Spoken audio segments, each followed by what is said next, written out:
I have always been here.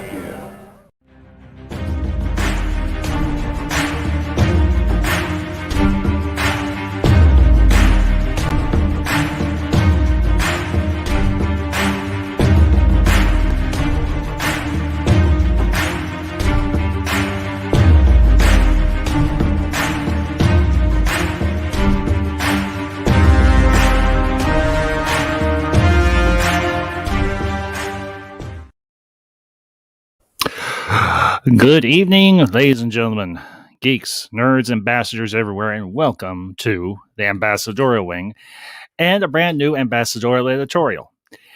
And you might be asking yourself, Ambassador, you don't usually go live on Sunday nights. What's the deal? I was like, well, after working 9 days straight, my bosses were good enough to give me 4 days off, so I do not have to work tomorrow morning. So I figured, why not go live? And I thought to myself again, what the world can I discuss? I was like, why not discuss Marvel? So tonight we're going to spend some time and we're going to talk Marvel. Marvel of the past, Marvel currently, and Marvel in the future.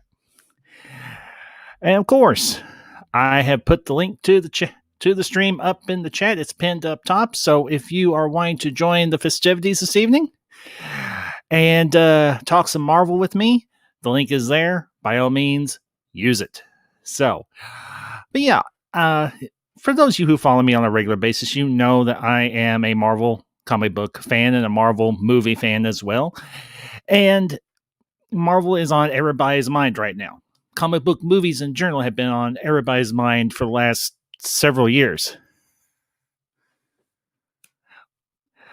And to everybody that is in the chat, The Price is Right Reviews and Mr. CCDV, good to see you both, gentlemen. Hope you're having a wonderful weekend and a wonderful Sunday evening. So, but yeah, it's been a long time since I've done a live editorial and just one topic only. I know with my Geekasm reviews, I usually cover a couple of topics. I know that I've covered all sorts of stuff. And, I was like, I just want to spend some time talking about one of my favorite topics, and that is, of course, Marvel.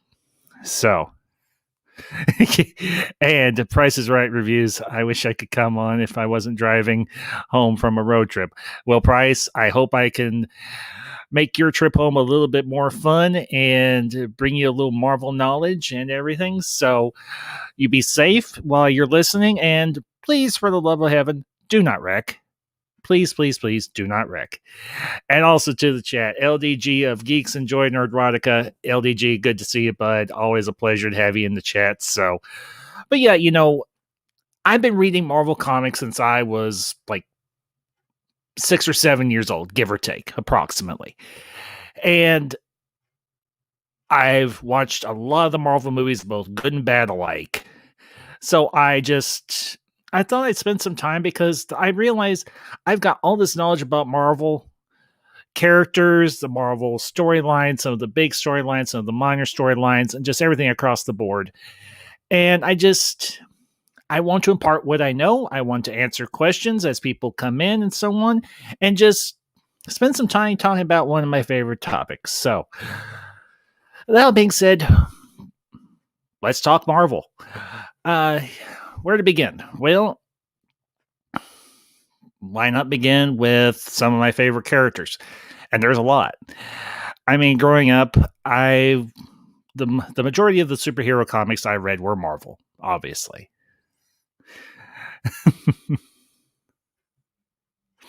Yeah, Price is Right reviews as for me, a DC fan, I did enjoy the 3 phases of the MCU. Some flop films, but mostly good. Yeah, Price, that is true.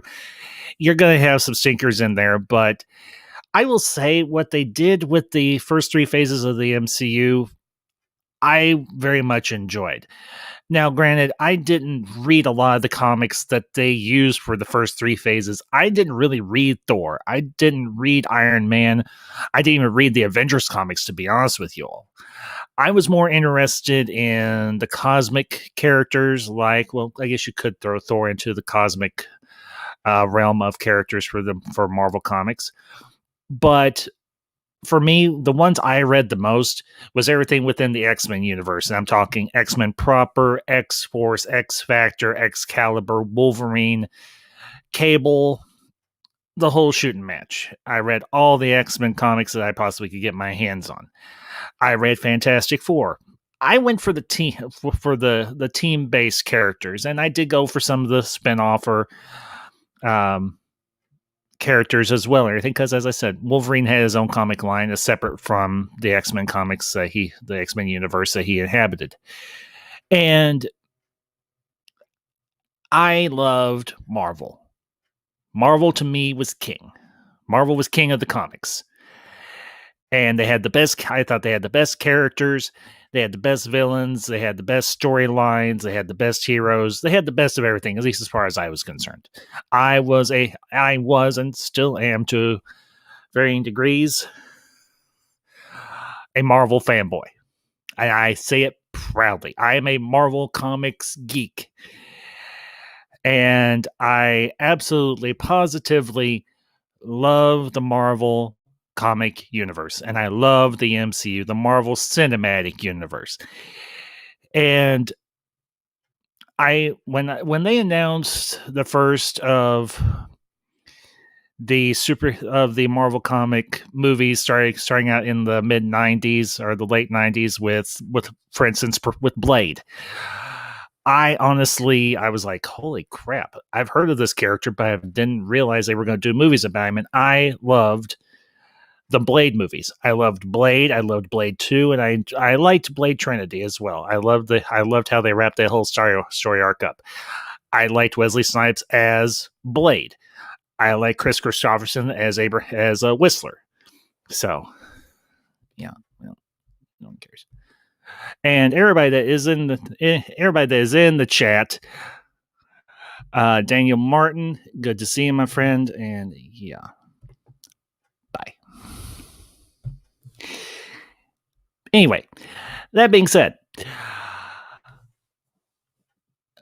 when they started doing movies based off of the Marvel characters from the comic books, I honestly was really excited for it, because these were characters I had grown up reading in the comic books, and to see them up on the big screen in live action for me was awesome.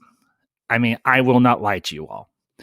So, and I'll bring up Price is Right's comment here. My overall fave films was the first Captain America film. It gave off an Indiana Jones film vibe.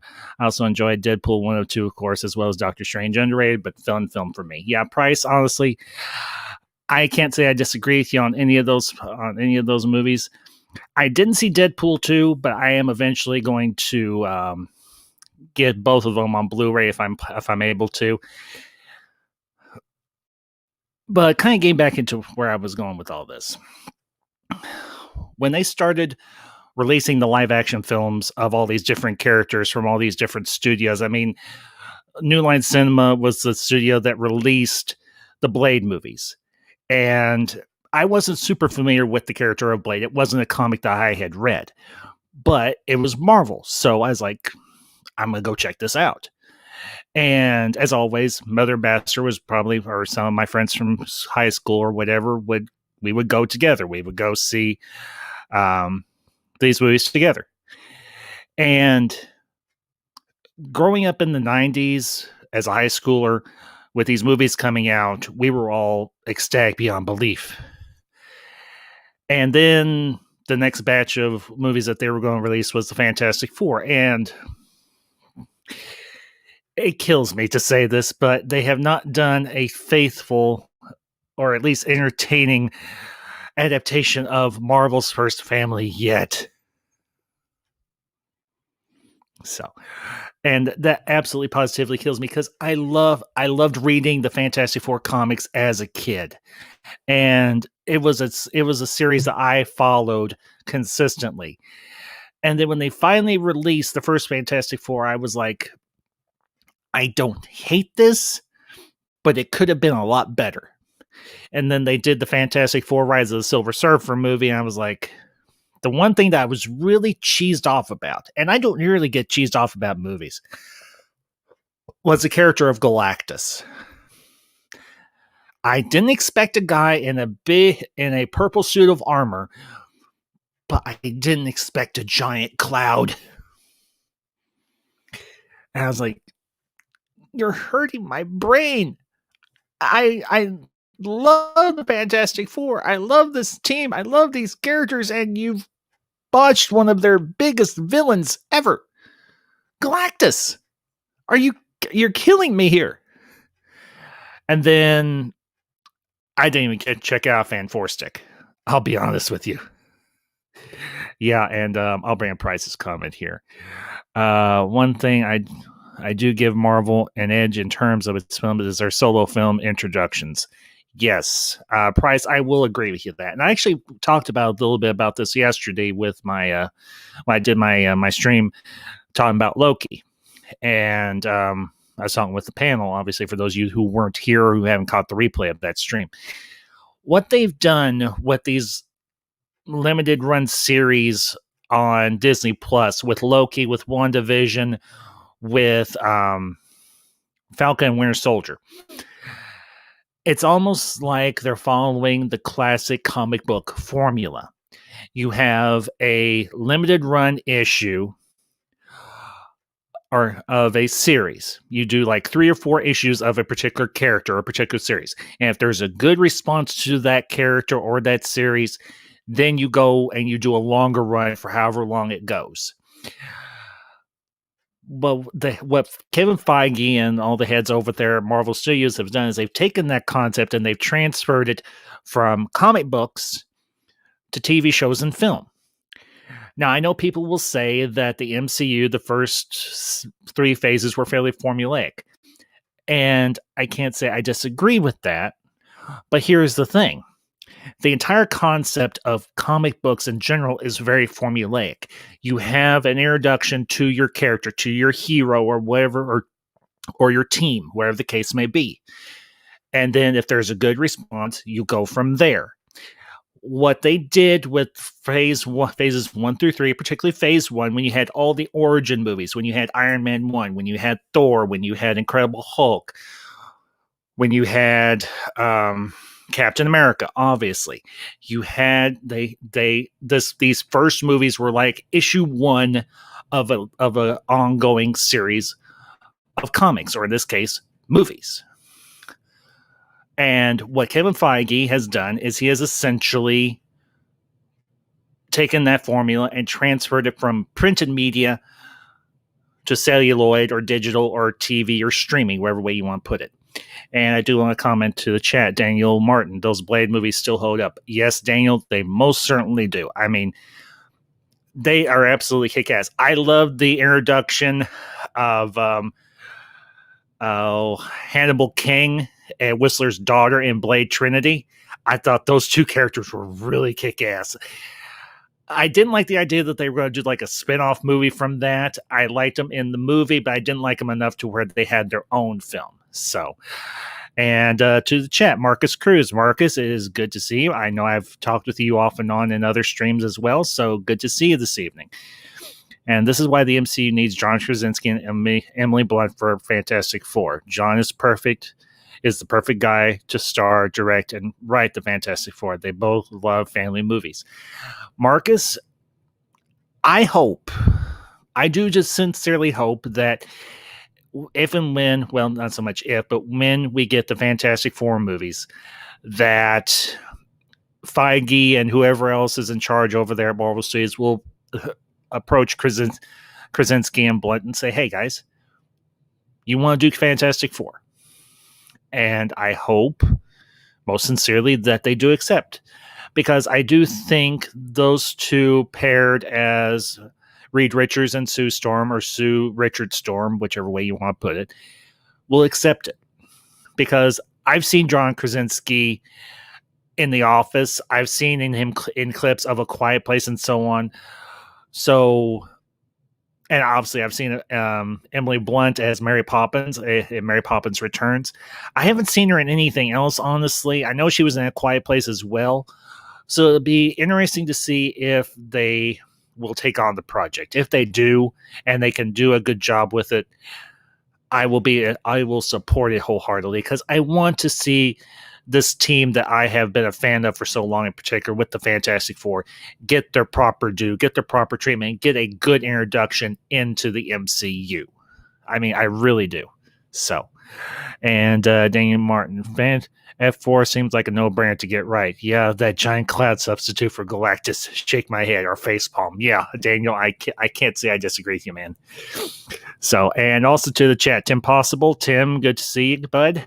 To everybody that's coming in, if you aren't traveling like Price is Right is and you want to join me this evening, as it says in the banner below, and as you can probably notice up top, the link for the stream is up there. So if you want to join me as we talk Marvel tonight, it's there. Come on in and let's talk some Marvel. So, but honestly, the thing for me with the MCU, the concept was not necessarily an unoriginal one. It wasn't an original one because Universal had done a connected universe with all of their classic monster movies way back in the 30s and 40s and going into the 50s and so on until eventually they stopped. So like Kevin Feige put out this idea of a Marvel cinematic or shared universe. He was taking an idea that had not been used for decades, literally, and applying it to a comic book universe, that being Marvel. I would say that when Marvel Studios hired Kevin Feige on as their head, their chief, their chief executive, whatever title you want to give to it, they made the right move. It's just a fact. They made the right move. And I think as the MCU has continued to evolve and grow and change, it's had some missteps. I will not lie. I'm not going to sugarcoat it. I'm not going to blow smoke up y'all's butts or anything. But by and large, I think what they have done with the MCU has been they've done a good job. I mean, obviously, yeah, as I've said before, I'm a Marvel fanboy. I'm a hardcore Marvel fan. Can I say that they have done no wrong? No, they've made some mistakes. I'm not gonna, like I said, I'm not gonna BS here. So, but I think at the same time, there's a lot more quality within the MCU and within the Marvel series shows now than there is bad. So, and I'll bring up Marcus's comment here. Do you think the MCU will add Franklin and Valerie Richards to the Young Avengers? It makes sense since they are young, and even if they are teens, they still qualify. Well, here's the thing, Marcus. Before they introduce Franklin and Valerie Richards, you've got to have the Fantastic Four. Now, this may be many, many, many years down the road, but you can't bring in Franklin and Valerie Richards, although I'm not terribly familiar with the character of Valerie Richards, but I'm definitely familiar with the character of Franklin Richards, who was the son of Mr. Fantastic and Sue Storm, and who turns out to be a mutant. Of course, they were both exposed to cosmic radiation, so it mutated their own cells, and obviously they produced a mutant child, essentially a very powerful mutant child. And for those of you who might be asking, who exactly is Franklin Richards? Well, as I mentioned, he is Mr. Fantastic and the Invisible Woman's son. So, and as he got older, as he grew up, it turned out he could manifest all of these dimensional warping abilities. He could do just about anything he put his mind to. He just had to learn how to control his abilities. So, and to the chat, George, just simply George. Nothing fancy or anything. George, good to see you. And nerdy in many ways. Dawson, my dear old friend.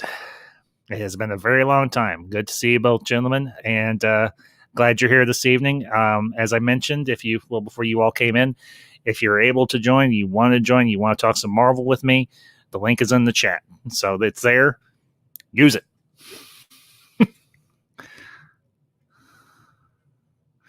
And another familiar face I have not seen in a long time, Chan Thorpe. Good to see you, Chan. Hope you're doing well. I've been trying to check out your videos as you've been releasing them, bud, and I'm glad I found much of this content you're putting out to be very insightful. So Keep it up, man.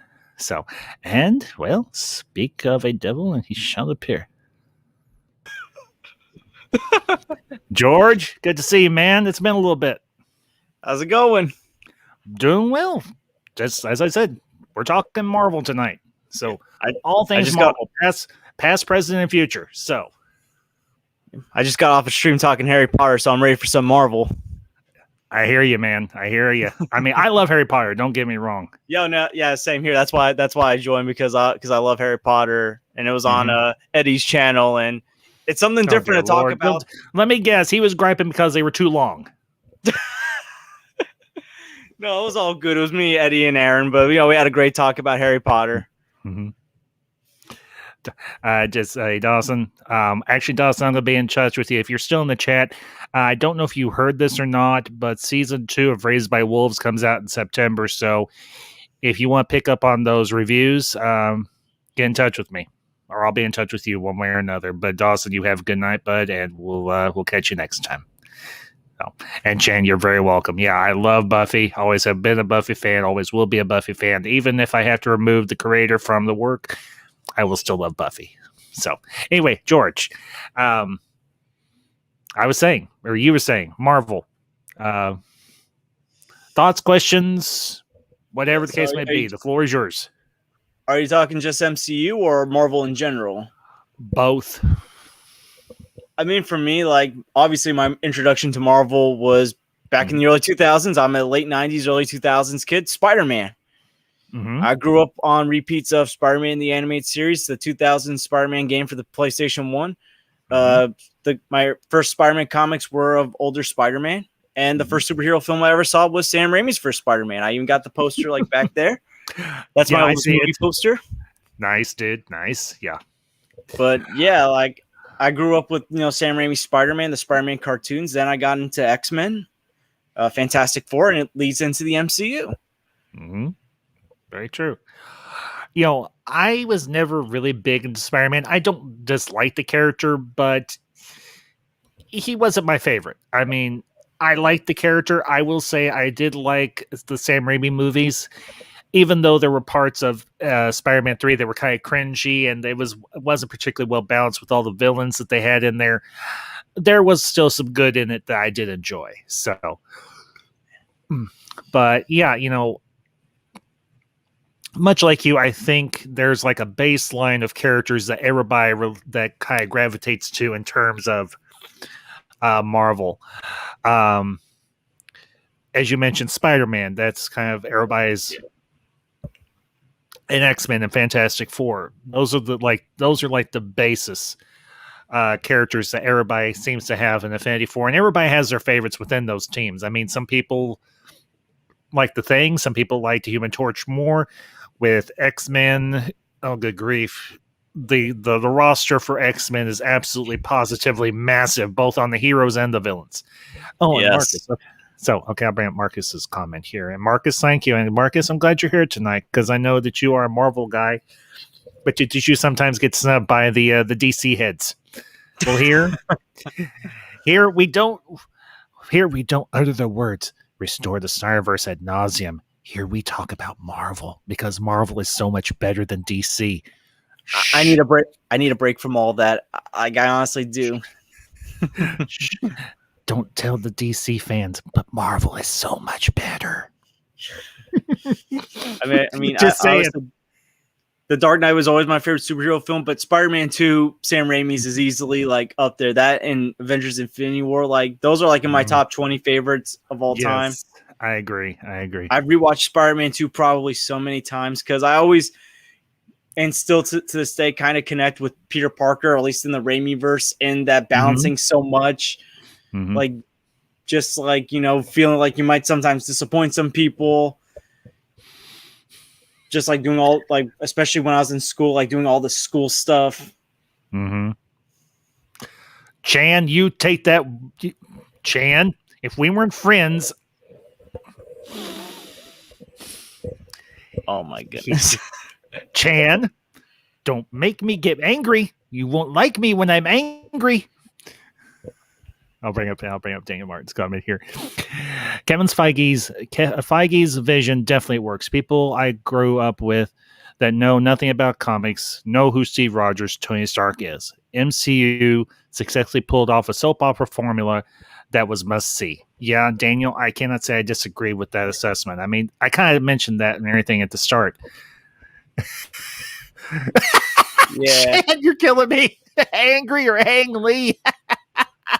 If you're not familiar, that's the director that did the Hulk movie with Eric Bana.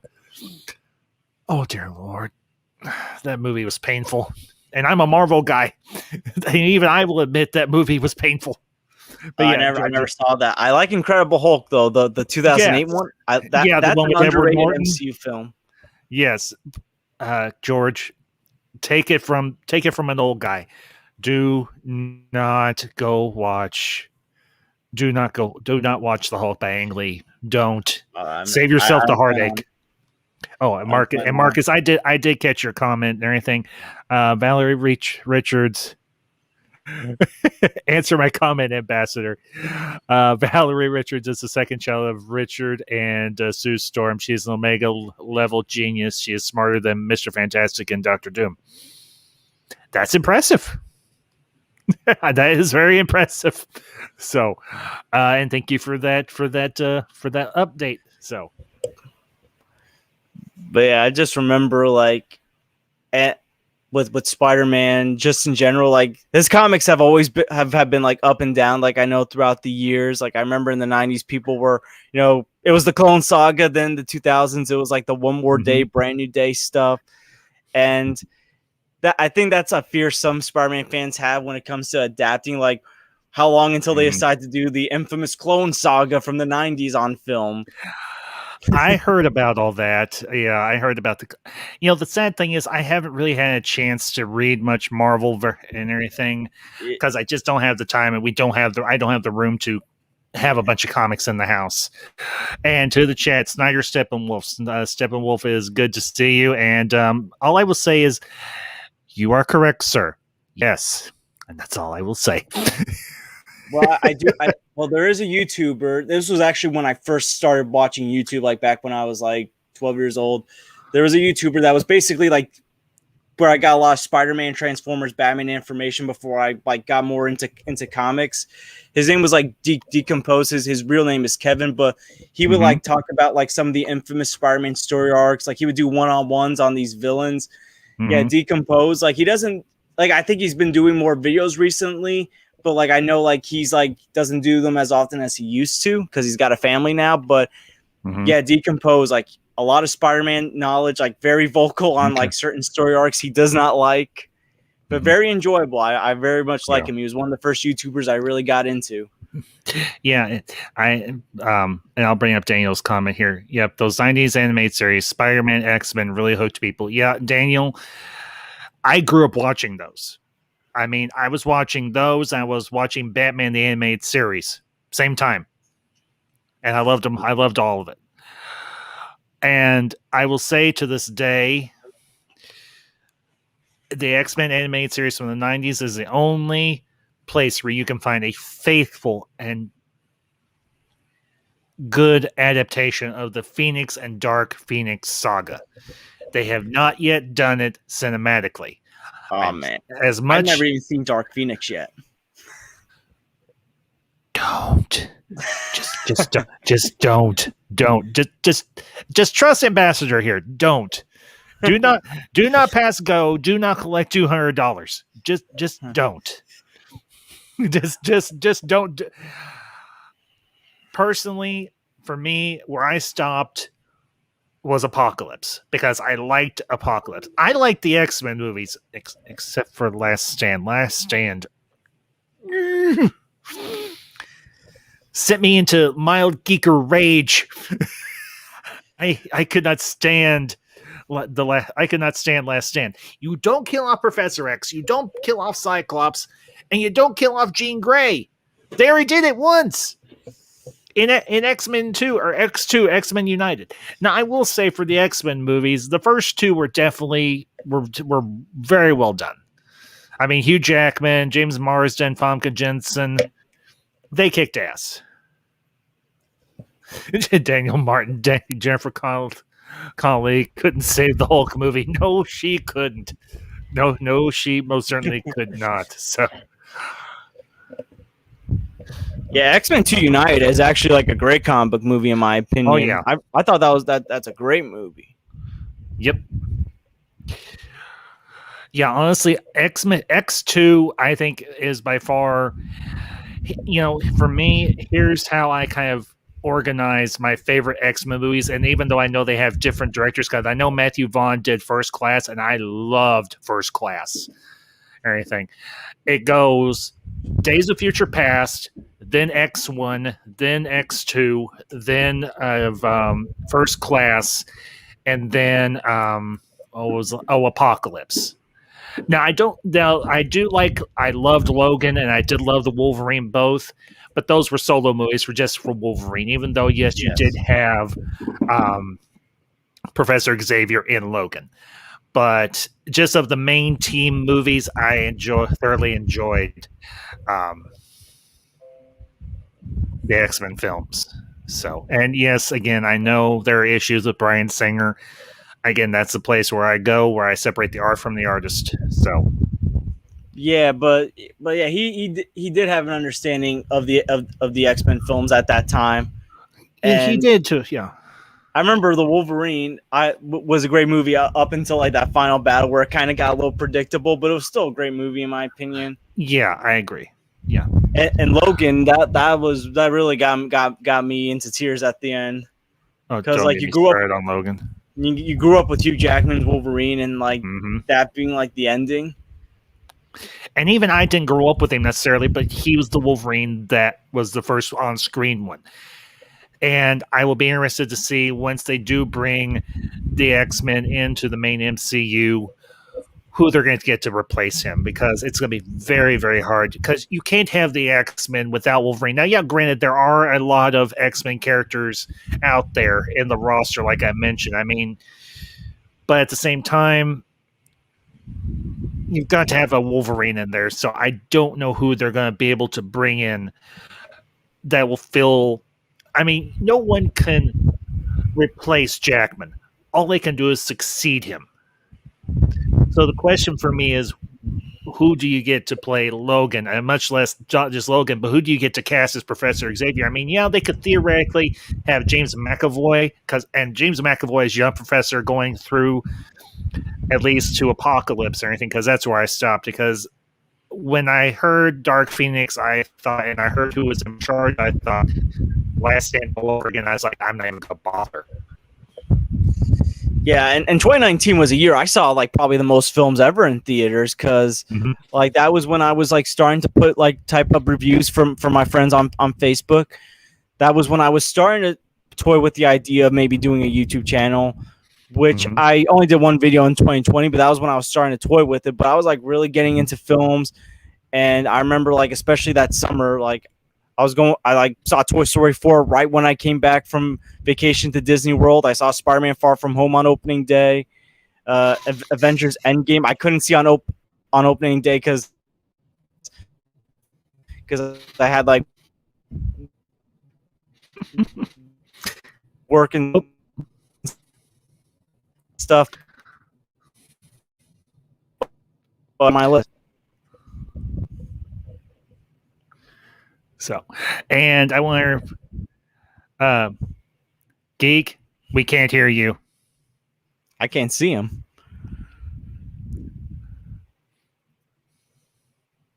I can hear you, bud. You're fine. So, it's okay. And to everybody in the chat, if you don't know this guy down here, this is an old friend and everything. I haven't seen in a very long time. But we'll give him a few minutes to get his. No, Siren Wolf. We don't have KFC Wi-Fi. He has good Wi-Fi on his own. He's just having some technical difficulties. It happens. So cut the KFC Wi-Fi. But let's see. I'll scroll back up here a little bit because a couple people did put comments and everything that I do want to address. Let's see. Marcus Cruz. How many Fantastic Four? No, I can't hear you, bud. Geek, we can't hear you. Geek, we can't hear you. I think he's trying to say he's trying to fix it. Okay. All right.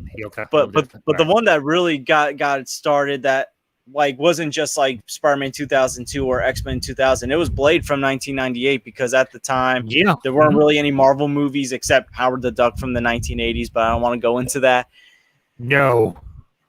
Yeah, and I was actually talking about Blade earlier before you came in, George. But yeah, I do want to answer Marcus's question real quick. And then we can go back on what you're saying. How many Fantastic Four movies should they make in the MCU? For me, 5 movies in total. I would be okay. Honestly, I haven't really given much thought to how many movies they should make. I just want them to start getting the cast in order before we decide, well, how many movies they do. So, but it's not a bad question, Marcus. So, and I'll bring Snyder Simple's comment at least here. The trilogy. Yeah, at least 3 movies. I would be good with 3 movies. I hope the MCU won't ruin the X-Men and the Fantastic Four. Snyder Steppenwolf, yeah, I have to agree with that, but I'm not terribly concerned because, well, in Feige, I trust. Thus far, Feige has done a good job. He's batting a good average, so I'm gonna until he shows me that he's gonna drop the ball and really screw the pooch. I'm gonna trust him to do good with these. And let's see. Okay, Snyder, and also another comment from Snyder Wolf. Jeez, man has fingers like the Flash or Quicksilver. Let's say that instead, because we're talking Marvel tonight. Dark Phoenix and X-Men Apocalypse were awful. I agree with half of that statement, Snyder Steppenwolf, because I actually liked X-Men Apocalypse, but I can understand where others may not appreciate as much as I do. So yeah, Apocalypse was okay. I got to rewatch it though. I have it on DVD, but I haven't seen it since I saw it in theaters. Yeah, and Daniel Martin, very true, great adaptation of the Phoenix Saga, even a great Days of the Future Past adaptation. Yes, both in the X-Men animated series and also the movie. The movie did a great job. I mean, of course, that's just me. What do I know? I'm just one guy in the middle of nowhere. And also to the chat, MJ1 Media. MJ, good to see you, bud. Hope you're having a great one. So, okay. Geek is back. Let me drop this comment down here. Come on. And there we go. All right. Let's see if he's up and running now. Can you hear me, brother? Can you hear me? We can hear you. Yep. Oh! You broke through. Ambassador, I'm sorry, man. It's nothing reason to be sorry. It's sometimes happen, buddy. I apologize. Nothing to be sorry about. It happens to the best of us. Good to see you too, bud. Hey, don't feel bad. Hey, don't feel bad. Yesterday I started my stream and I was muted. So it happens to the best of us. So, Geek, Marvel, MCU. Yeah. What do you want to talk about? This is just kind of we're talking Marvel tonight. Like I said, Marvel the past, Marvel the present, Marvel what it could be in the future. So, I mean, I'm enjoying. Like, I feel like I'm in the minority. I'm enjoying Loki. No, you're not in the minority. I'm liking Loki. George, what about you? Yeah, I'm liking Loki so far. I think episode 3 was slow for me, but so far I've enjoyed it. You know what I hated about episode 3? I'm going to be honest. Mm-hmm. No Owen Wilson. Yeah. There is something about those. But yeah. Yeah.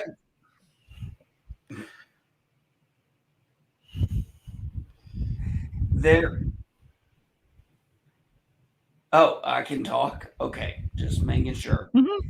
There is something about Owen Wilson and Tom Hiddleston's just chemistry, and they're acting together that just I'm really trying to figure out the last time I felt that kind of connection.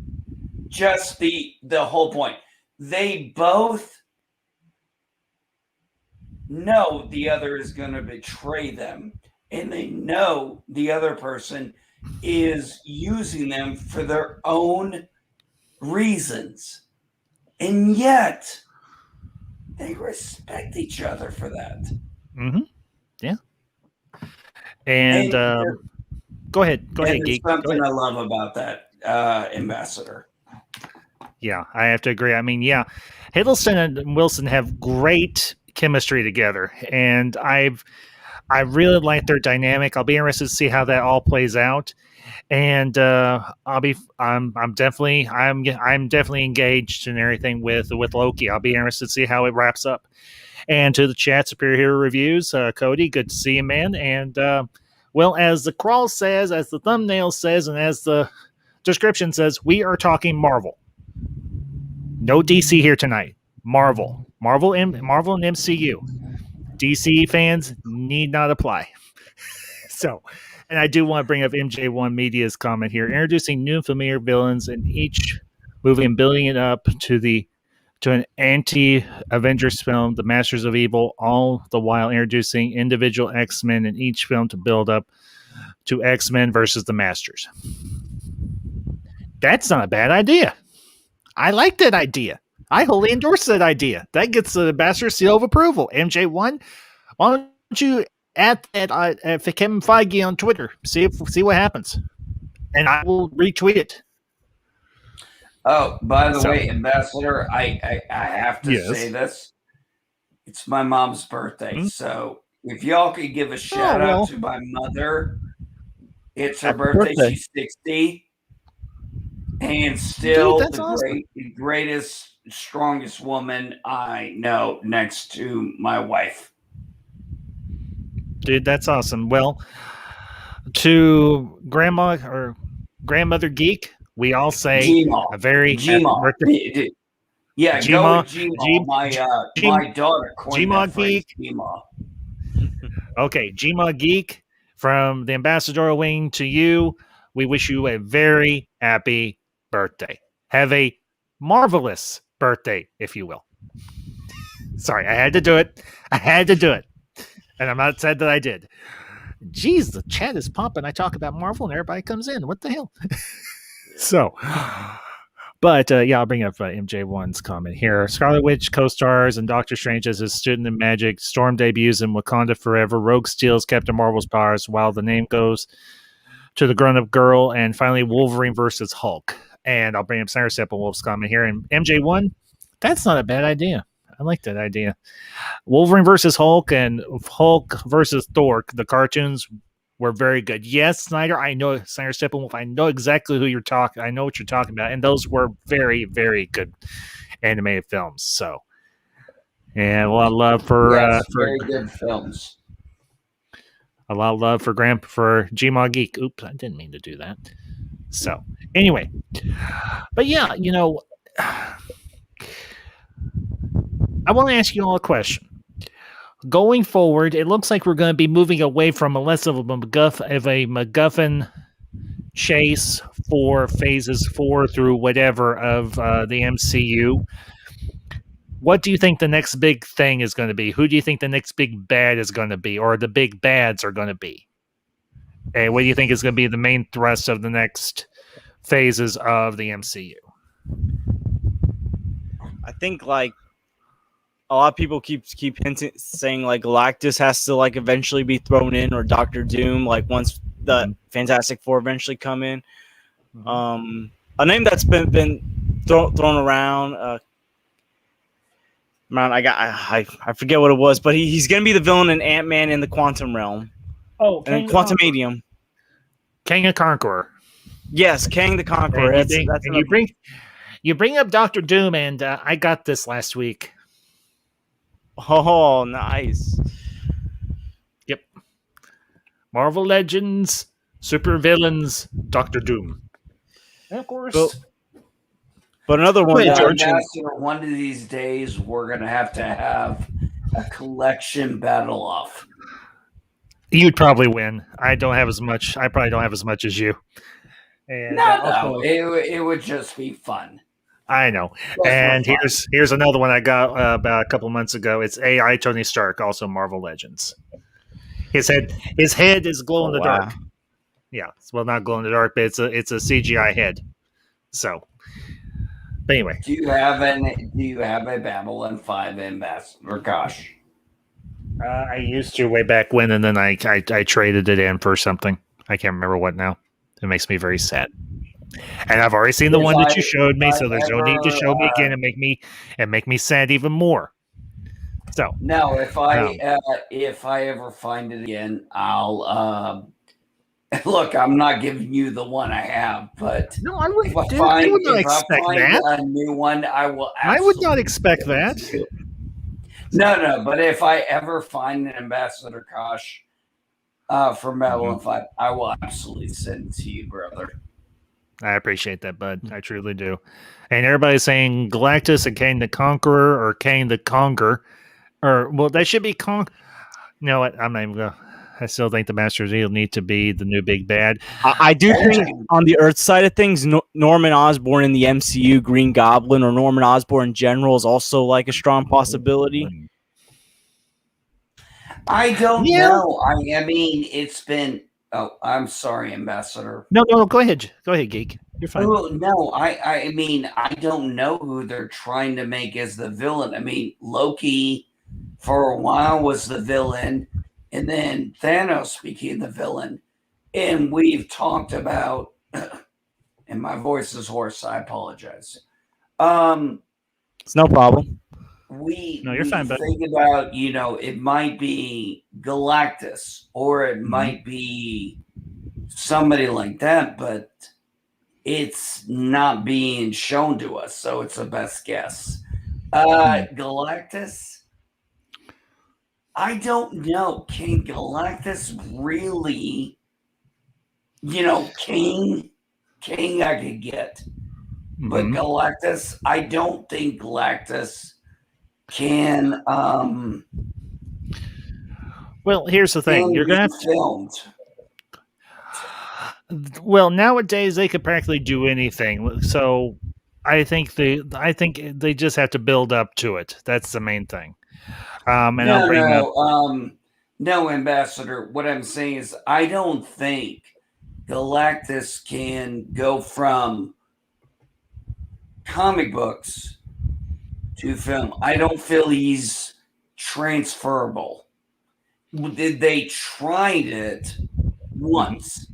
And Rise of the Silver Surfer was a messy film in general, so yeah. No, whatever. But that's what I'm saying is, we have to think about the fact that they're talking about, or we're talking about, transferring something from paper to another media. And a lot of times, some things don't transfer. And I'm really not sure that Galactus can transfer to physical media, to visual media. I don't. Well, actually, they did.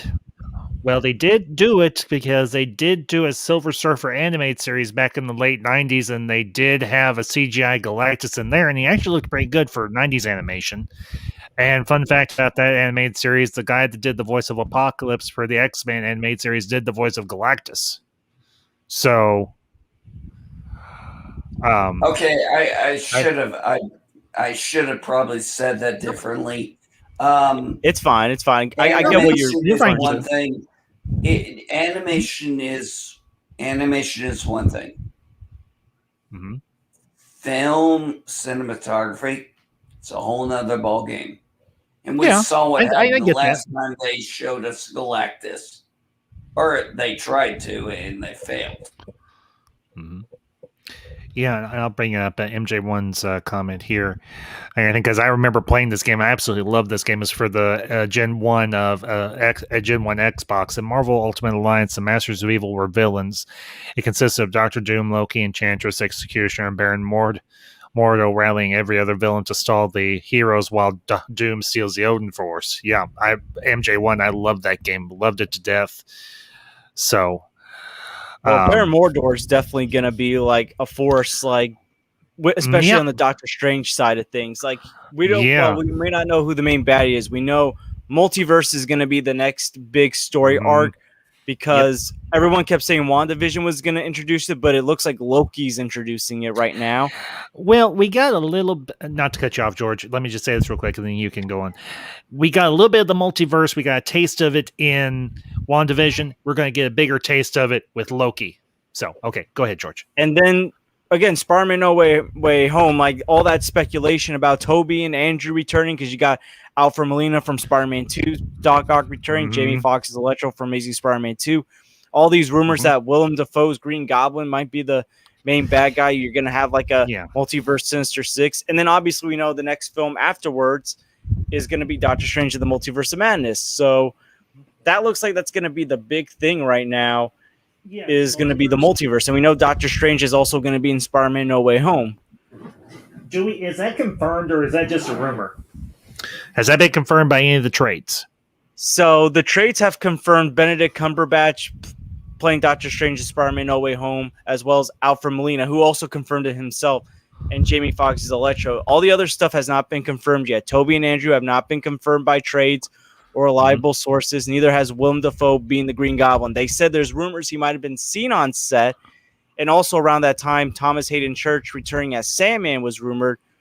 But then those rumors died off until the leak of the Sinister Six and Sandman being a part of that Sinister Six started coming out. Yeah. So again, those are rumors. Those are rumored leaks. The only things that are official are Alfred Molina, Jamie Foxx, and Doctor Strange. Okay, all right. And Marcus Cruz, I can't say I would be opposed to Doom being the next big bad. The thing is Doom a big enough villain? Because think about it, we're going from Thanos to Doctor Doom. Now, I'm not saying Doctor Doom isn't a big, heavy, weighty villain. He is. I mean, this is one of the oldest villains in from Marvel Comics. I mean, he was the bad guy. And they hinted at it. I'm sorry, I don't mean to cut you off, Ambassador, but they did hint at That's what you do. When they were. I'm teasing. They did hint at it in Falcon and the Winter Soldier, because they were in Doctor Doom's home country. Liberia. I haven't had a chance to watch Falcon and Winter Soldier yet. I'm definitely going to do it probably maybe sometime this week and everything, or maybe in the next couple of weeks, because I definitely want to get caught up on that, because that's one show that really sounded interesting to me, but I just never got a chance to watch it. So yeah, it's really good. Yeah, I actually, I'm going to tell you this, Ambassador. If there's a series on Netflix that you should watch, I think you and your wife would like Who Killed Sarah. I think you would like it. You watch it, you give me some feedback. I think you'll like it. Okay. It's not a superhero movie or anything like that, but it's really good. Okay. And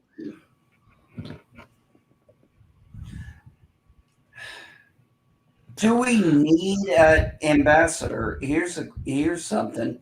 Do we really need another super baddie? Well, the thing is, every good villain, every hero has to have a villain. We need a driving. Now, it doesn't necessarily have to be one main villain, kind of like what it was with the first 3 phases of the MCU. I will grant that. But you've got such a wealth of villains that have not even been touched yet that can still be played with in the MCU. And the thing is, what's going to be the motivating factor for the next however many phases, or this next story arc? Because they've already been calling the first 3 phases the Infinity Saga, which is apropos. It's appropriate.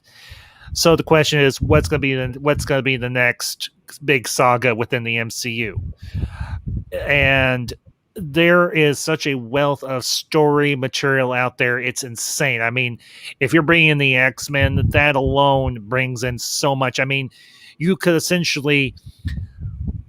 could finally get a faithful adaptation I don't want a panel for panel, page for page replication of the Phoenix and Dark Phoenix sagas, but we could get an adaptation that does a story with that magnitude and that weight the proper due. We had an Ambassador. It was in the 90s and in the 90s animated series. Yeah, I brought that up earlier. Yeah. Yeah. Because they tried it twice and they failed both times. Yeah, I know. You're preaching, Jude. You're preaching to the choir, George. I mean, not always being 100% faithful. Like, I mean, so Captain America: Civil War got away with it. It wasn't as it obviously had many differences from the comics, but it was still one of the best MCU movies. But again, you got to have at least some level of being good for being. I'm trying to find like the right words. Basically, respecting that material and not like dogpiling on it, or at least maybe take it like a different step. Because I know some people that prefer the Civil War in the MCU than in the comics. Like maybe take it a next step forward. Yeah, and I will bring up MJ1's comment here. Cyrus Simple, to an extent, I understand. We want comic faithfulness, but also one also cannot deny that the MCU is great in its own right. They should strike a balance. Yeah, I have to agree. So, I think.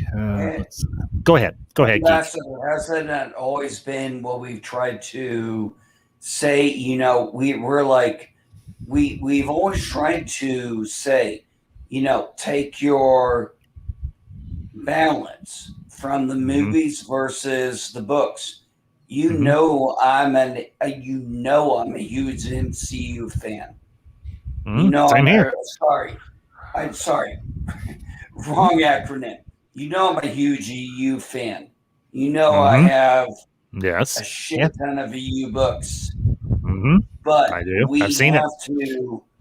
We have to separate those from the movies. That's true. We have to separate those canons. Yeah, and we have to accept them. I look at Spider-Man too, like what they did differently with Doc Ock compared to the comics. Like I think they did much more justice to Doc Ock in the Raimi films than the comics, because they made Doc Ock relatable, like that, like a mentor, like figure to like Peter Parker that had this brilliant dialogue. Well, that was the thing. Oh, that was the thing. I mean, I never liked Doc Ock until that movie. Never. And he was relatable for once. Yeah. That's the change with media when it's done, in my opinion, right. Yeah, I agree. I mean, go ahead, George. With Peter Parker about intelligence being like used for the good of mankind always stays with me, like since like I first saw the movie. Yeah, you know, that is the wonderful thing that they have done with the MCU, both the movies and now that these limited run series that they're doing on Disney Plus. They are taking these characters that we have known for decades, or some of us maybe even longer, and they're adapting them, but they're adapting them faithfully, but still doing something different with them in terms of the stories that they're trying to tell. I mean, because if you think about it, Loki has existed since like whenever the first run of Thor started with Fantastic Mysteries. Way back in the Wayback Machine, before any of us were even born. And you had Loki with his goofy green and yellow unitard costume with those big horns. And now we've got a series based around what would be considered one of the oldest villains from the MCU. Yeah, Chan Thorpe, thank you, the 1960s. Thor has been around since the 60s. And with that first movie done by, and this is often forgotten, the first Thor movie was directed by Kenneth Branagh. Mr. Hamlet, Mr. Shakespeare, one of the best actors of our time, one of the best actors around. He's very underrated, I think. I mean, George, to kind of go off what you were talking about when you were over on A Stream, Gilderoy Lockhart from Harry Potter and the Chamber of Secrets, for heaven's sake. And he did a good Thor movie. And it was awesome. And we got introduced to Loki, and now we've got an entire series based around this character that we have come to have a connection to. And we shouldn't, because he's a villain.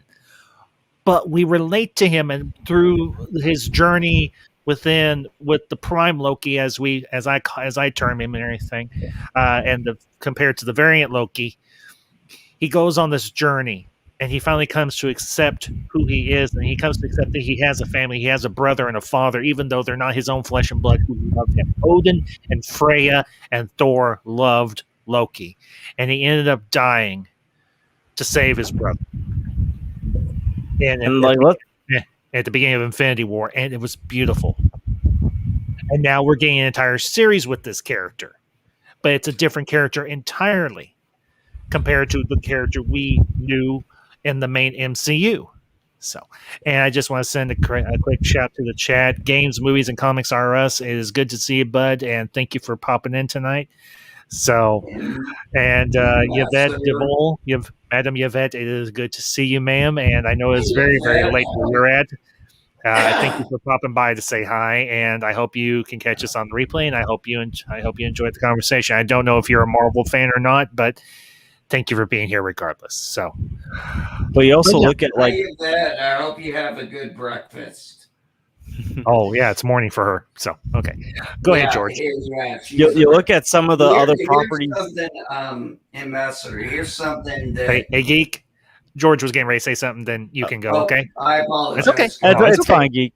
But you look at some of the properties like Guardians of the Galaxy that weren't a household name until their movie came out and is considered one of the best MCU movies. And now this year you got Shang-Chi, you got the Eternals, like names that like if you were really into those comics, like even if you were just like a casual comic book fan, loved many of the Marvel comic book, Marvel cartoons and video games, you still aren't that familiar with them because they were never shown on these other forms of media. Like at least Black Panther was on other animated cartoons before he got his own movie. Same thing with Captain Marvel and Doctor Strange. Mm-hmm. But like Shang-Chi, like I didn't know who he was until like they said, hey, we might do a Shang-Chi film. I was like, who? I can't say I disagree. I mean, but Geek, go ahead, please. Oh, I was gonna say I had a lot of people who were talking and they had very bad feedback about WandaVision. Mm-hmm. I took WandaVision very differently. Mm-hmm.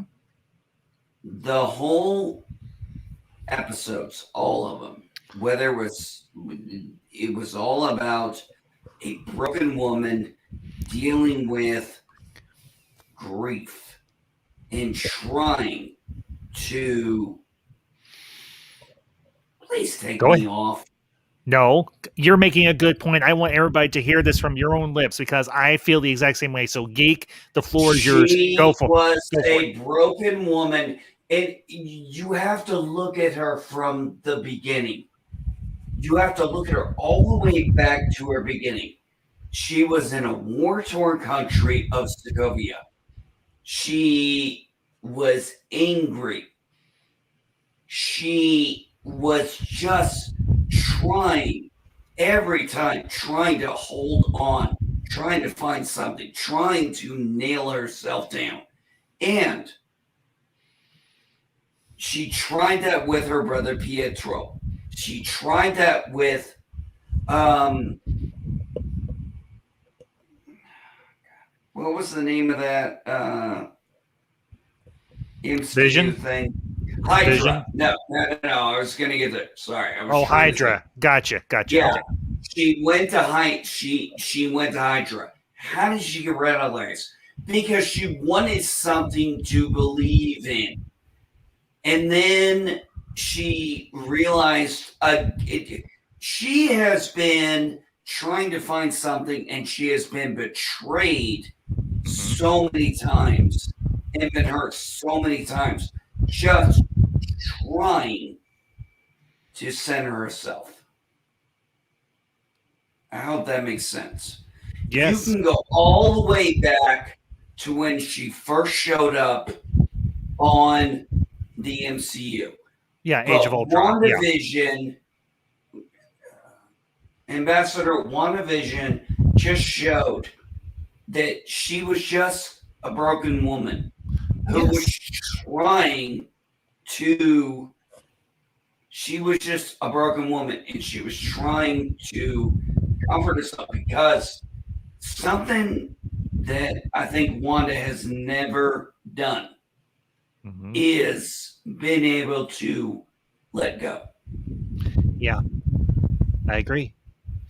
Yeah, Geek, I wholeheartedly agree with your assessment. I wish I'd had you here when I was doing my reviews of WandaVision back a few months ago, because you picked up on the same thread that I was picking up on. She created Westview as a means to hide from her pain, to hide from the fact that Vision was gone, that Vision was dead. And it was all a coping mechanism. It was her trying to bargain, trying to figure out, her going through the grieving process, which is so common with everybody who has loss in their life. And not to mention, she's also dealing with PTSD, post-traumatic stress syndrome, which, Geek, I know you're fairly familiar with as well. So the thing that drove me nuts was I'm not trying to be the bad guy. I'm not trying to be mean here or anything, but all the fan theories, all the stuff they were trying to throw in, I'm thinking, people, you're missing the point of the show. It's about Wanda. It's about Vision. It's not about all this other stuff that you're trying to toss in on top of it. And I'm not trying to be, like I said, I'm not trying to be the bad guy. I'm not trying to poo-poo people's fan theories and everything. But when it came down to it with WandaVision, when it's coming down to with Loki, it's about these characters dealing with their past and dealing with the futures and where they're going to go down the road.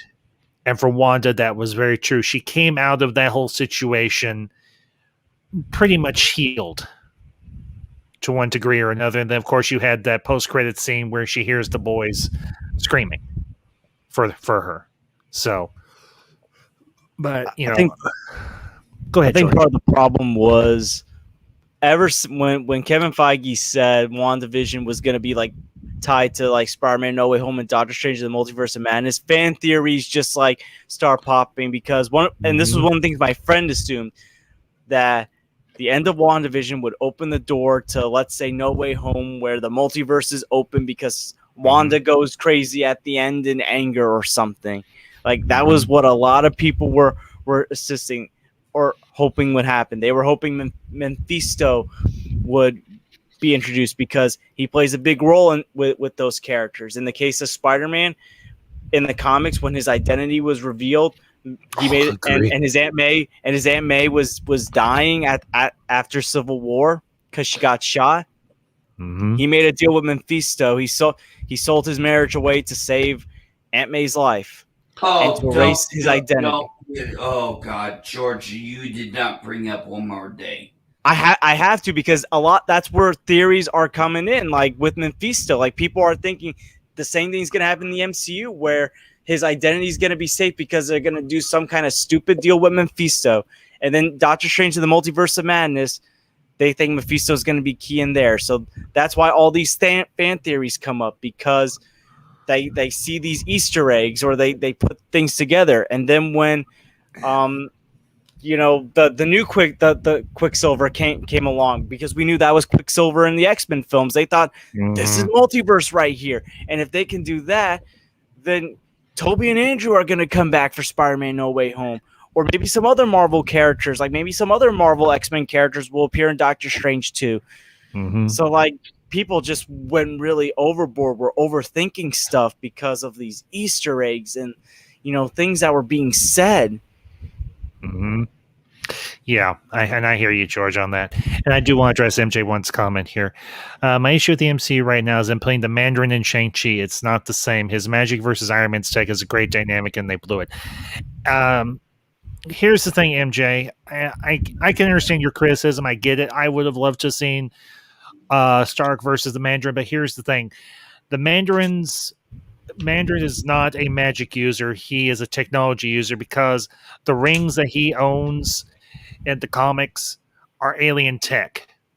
They're not magic. They could be perceived as magic, like they talk about in Thor, where Thor is talking to Jane Foster, and he's like, "We have advanced technology. You might perceive it as magic, but it's not magic. It's just very advanced technology." Essentially, what Thor is saying. No. Ambassador, let me correct you real quick. He said, you call it magic or you call it science. We call it both. Okay. All right. Fair enough. But yeah, honestly, I get the criticism, MJ. I understand it. I'm not gonna poo-poo it or anything. So it's your right to say that. But for me, I don't have a big issue with them introducing the Mandarin or Wen Wu, as he's called in the movie in Shang-Chi. Because here's the thing: the Mandarin is a relatively obscure villain in the Marvel universe. I mean, except for those of us like myself, like George, like Geek, like all of you here in the chat, who know who the Mandarin is and where he belongs appropriate or properly in the Marvel universe. But for the general audience, here's the thing you got to remember. For the general audience, they don't know all this stuff that we know. They haven't grown up reading Iron Man comics or Fantastic Four comics or whatever the case may be, where the Mandarin was prominent. Well, granted, Mandarin was prominent more so with Iron Man than he was with any other villain or any hero. But that's what they're doing with these characters that haven't seen the light of day for decades. Because let's be honest, the Mandarin, most people are going to go, oh, yeah, the little short guy played by Ben Kingsley in Iron Man 3 or by Guy Pearce also in Iron Man 3. So I understand the criticism. I get it. But at the same time, but it was Ben Kingsley. God dang, he's such a great actor. Yeah, I do like Iron Man 3 a lot. I do like that one. I love Iron Man 3. I love Iron Man 3. I love Ben Kingsley. I love the fake out. For me, that and the Incredible Hulk. I'm gonna go to my grave knowing I don't hate that. I love that. I love Ben Kingsley. Guy is just a phenomenal actor. That and Incredible Hulk to me are like are treated the most unfair out of any of the MCU films. All right, George, I can't say I disagree. I can't say I disagree with you. But honestly, are you talking about the? Oh, sorry, Ambassador. I apologize. No, go ahead, Geek. You're fine. Go ahead. George, are you talking about the Incredible Hulk with shoot, what's his name now? Edward Norton. Edward Norton. Yeah, Edward. You're talking about the Edward Norton one, right? That was a good one. They so have abused that in the MCU. I agree. They just let it go because Edward Norton and that other guy, whatever his name is so different. And the only thing that connects them is Tony Stark showing up, and later on when the general shows up as secretary of that guy. William Hurt's character, Ross. Yeah, Thunderbolt Ross. Yeah, Thunderbolt Ross. Thank you, Thunderbolt Ross. Geek, did you see the new Shang-Chi trailer? No. Okay. I haven't. And I'm gonna have to throw a little egg on my face. That was Abomination. I just didn't realize he had mutated further. Yes, Abomination is still around. He's supposed, and Tim Roth is still playing him. He's going to return in She-Hulk as well. Really? So that's the thing I like about the MCU. They're still bringing back stuff from Phase 1. Like you got the 10 Rings appearing in Shang-Chi. Like 10 Rings have been there since the first Iron Man film. Yeah, but here's the thing: the 10 Rings are actually you're going to get an explanation for them now. And I'll say it: the design for the 10 Rings, pretty dang cool. And listen, Shang-Chi wasn't even high on my list, but now, like the trailers, I'm like, I want to see this thing now. I'm actually looking forward to She-Hulk because the lady who is playing She-Hulk played on the BBC show that I really liked, Orphan Black. And she played so many different characters, and she just did it so well, playing the same person, playing different characters back and forth. I'm actually looking forward to it. I think she has it in her. I'm looking forward to it. I'm excited about that.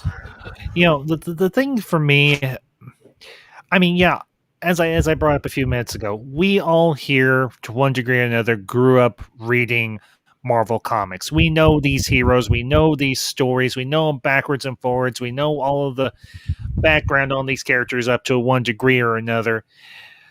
And we know who's supposed to be against who, we know what fits where. But the thing for me is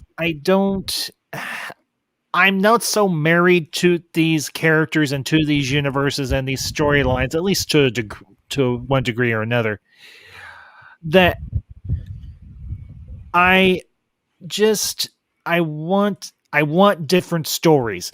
Now, are there certain stories I would love to see adapted for live action? Yes, of course there is. I would like to see a live adaptation of the Phoenix and Dark Phoenix sagas. I will agree with that. Do I want to see an adaptation of Secret Wars? Yes, of course I do. Do I want to see certain adaptations for certain X-Men crossovers that I read growing up in the 90s, like Executioner Song or the Phalanx Covenant or, for heaven's sakes, Fatal Attractions? Yes, I would love to see all those. But there are so many other stories that could be done. Ambassador. Yes, I know. Attractions really when that was when Logan. Yep, you know where I'm going with that. Yep. That's not even just the worst part about it. Logan got his adamantium ripped out of his body. Yep, I remember that. I have that panel etched in my mind. So, and remember what Professor X did after that. Yep, everybody remembers what he essentially lobotomized Magneto. Yeah, and I want to send a shout out to the chat. Press Play Stream Studios. Press Play. I don't think I've ever seen you in my chat before, but thank you for tuning in tonight, and welcome to the Ambassadorial Wing. Glad you're here this evening, and hope you enjoyed the discussion. So, but yeah, that for me is the thing. As I said, are there certain storylines I would love to see adapted for live action? Yeah, of course there is. But we have so many different characters and so many different storylines, and you've got good writers, directors out there that could come in and tell these stories. Let them play in this universe. Everything doesn't have to be panel for panel, shot for shot, storyline for storyline, accurate down to the last bloody detail. That's the great thing about Marvel comics and about the Marvel universe just in general, whether it's the printed page or celluloid and streaming. You can tell so many stories, and you quite literally have decades upon end of material that these people can work from. So let them come in and bloody play, for heaven's sake, and quit being such nitpicky, whiny children. And I'm sometimes that nitpicky, whiny child, because I hated what they did with X-Men The Last Stand. I hated what they did with Dark Phoenix. I didn't even watch Dark Phoenix. But I'm saying, let these people play with these characters. It doesn't have to be right down to the last tiniest stroke of the pen. Anyway, I'm going to stop my rant, gentlemen. Ambassador, is it just possible that some things, some stories are just not transferable from print to media? Because I've seen a lot. You've really expressed it. We've seen they tried twice with doing the Dark Phoenix and they failed miserably. And the only time they got it right was the gosh darn 90s cartoon. Yeah, but here's the thing. Now that Marvel Studios / Disney has the rights to the X-Men, to the Fantastic Four, to all those characters that are connected to the Phoenix Saga. Excuse me.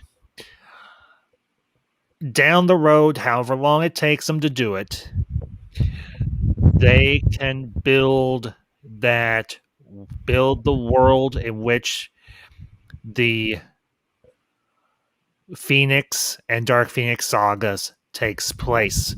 You can have the emotional weight, you can have the character development, and you can build up to that moment where Jean Grey sacrifices her life, or the Phoenix Force copy of Jean Grey sacrifices its life, but then it comes back and is corrupted by the Hellfire Club, or however way they decide to do it.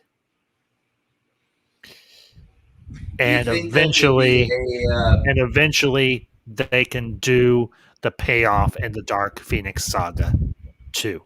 And I do want to address Snyder Steppenwolf because he has several people have brought this up in the chat, and I do want to address it. Ambassadorial Wing, we also need to have Blackheart, Mephisto's son in the MCU, the proper Blackheart, not the cosplayer and Ghost Rider. And even I enjoyed, to certain degrees, the first Nicolas Cage Ghost Rider. I like the first. But yeah, I get what. But Snyder Steppenwolf, I still gotta watch those. No. You don't have to watch those.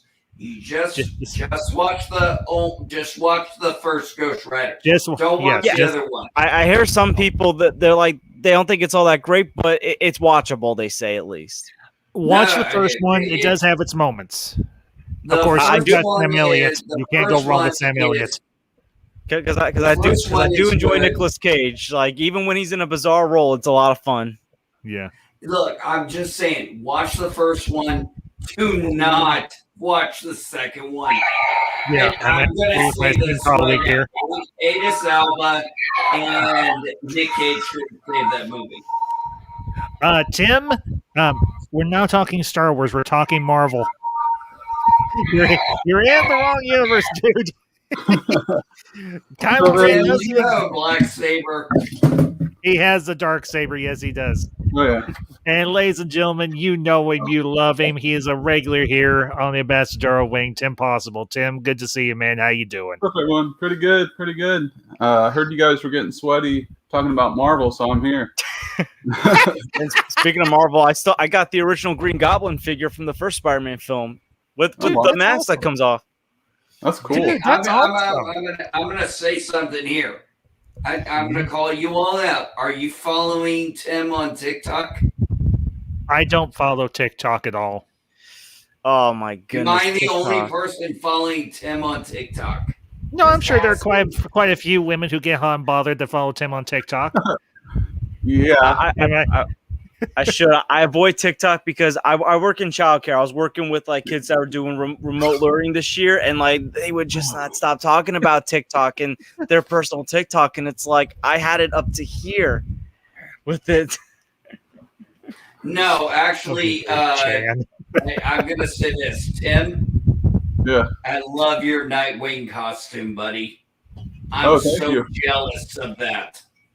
Yeah. No, I got that thing like custom, like made, like all the measurements and stuff. So I know. Yeah. But no, yes, Jan, you're not wrong. Jan, you're not wrong. He is Snyder Steppenwolf. Yes, Tim is Adam's long lost brother. Yep. Yeah, dude, pretty much. The stars aligned perfectly whenever you were born. When you and Adam Driver were born, and God was like, "And I shall make a second Adam Driver, and he shall be as glorious as the other Adam Driver, and there will be much rejoicing." The crazy thing is he was from Indiana. Adam Driver from Indiana. Yeah. So 3 of the 4 of us on here have something in common with Adam Driver. We're all from Indiana, or we all live in Indiana. Oh, nice. What is George from there? Oh, well, no, Geek. Geek isn't who's you're born. He just moved here. But we still count it. Yeah, but you see, here's the thing. You're Hoosier born, and you don't accept being a Hoosier. You darn Skippy. I'd rather accept my Kentuckian roots or my Pennsylvanian roots.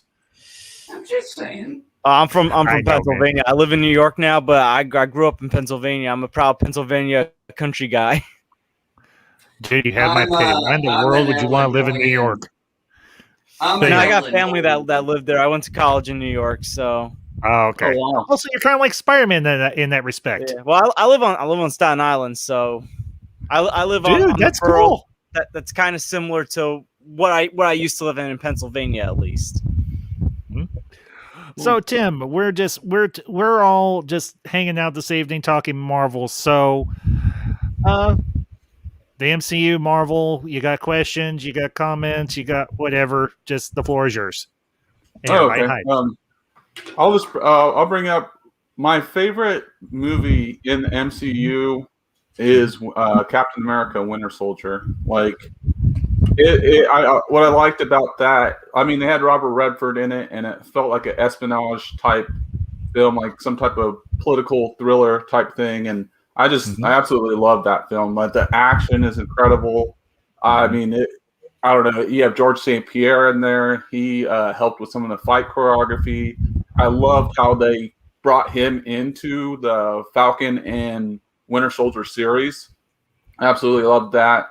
I'm trying to think the villain. Who was it? Well, who was the? It was Bucky. Well, Bucky. Yeah. I wish I didn't know that was Bucky, because just imagine for someone that didn't know the Winter Soldier was Bucky, how big of a reveal that would have been. And I know a couple people that don't follow comics or anything, and they're like, "Oh my gosh!" It's almost like I don't want to say Darth Vader moment, but it's a really cool moment.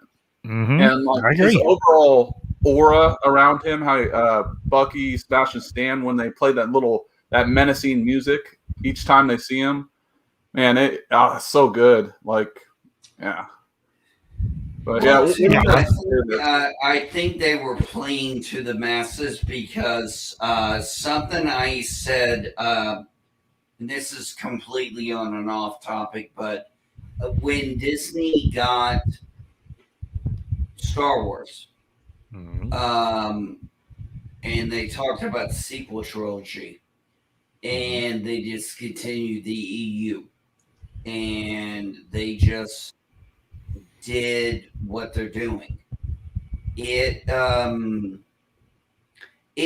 went into the area of, where are you going with this thought? I'm sorry, I'm actually going to a point here. I was talking with friends, and they were like, "What do you think about the EU ending?" I said, "Well, they're going to make movies, and there's going to be more people watching those movies than ever read the comics or the books." And that's the same thing with our comic books. And here's a thing I've been saying. These people who are enjoying this are the same, some of them are the same people who used to pick on us when we were kids because we enjoyed this. Yeah. Now they're riding their coattails.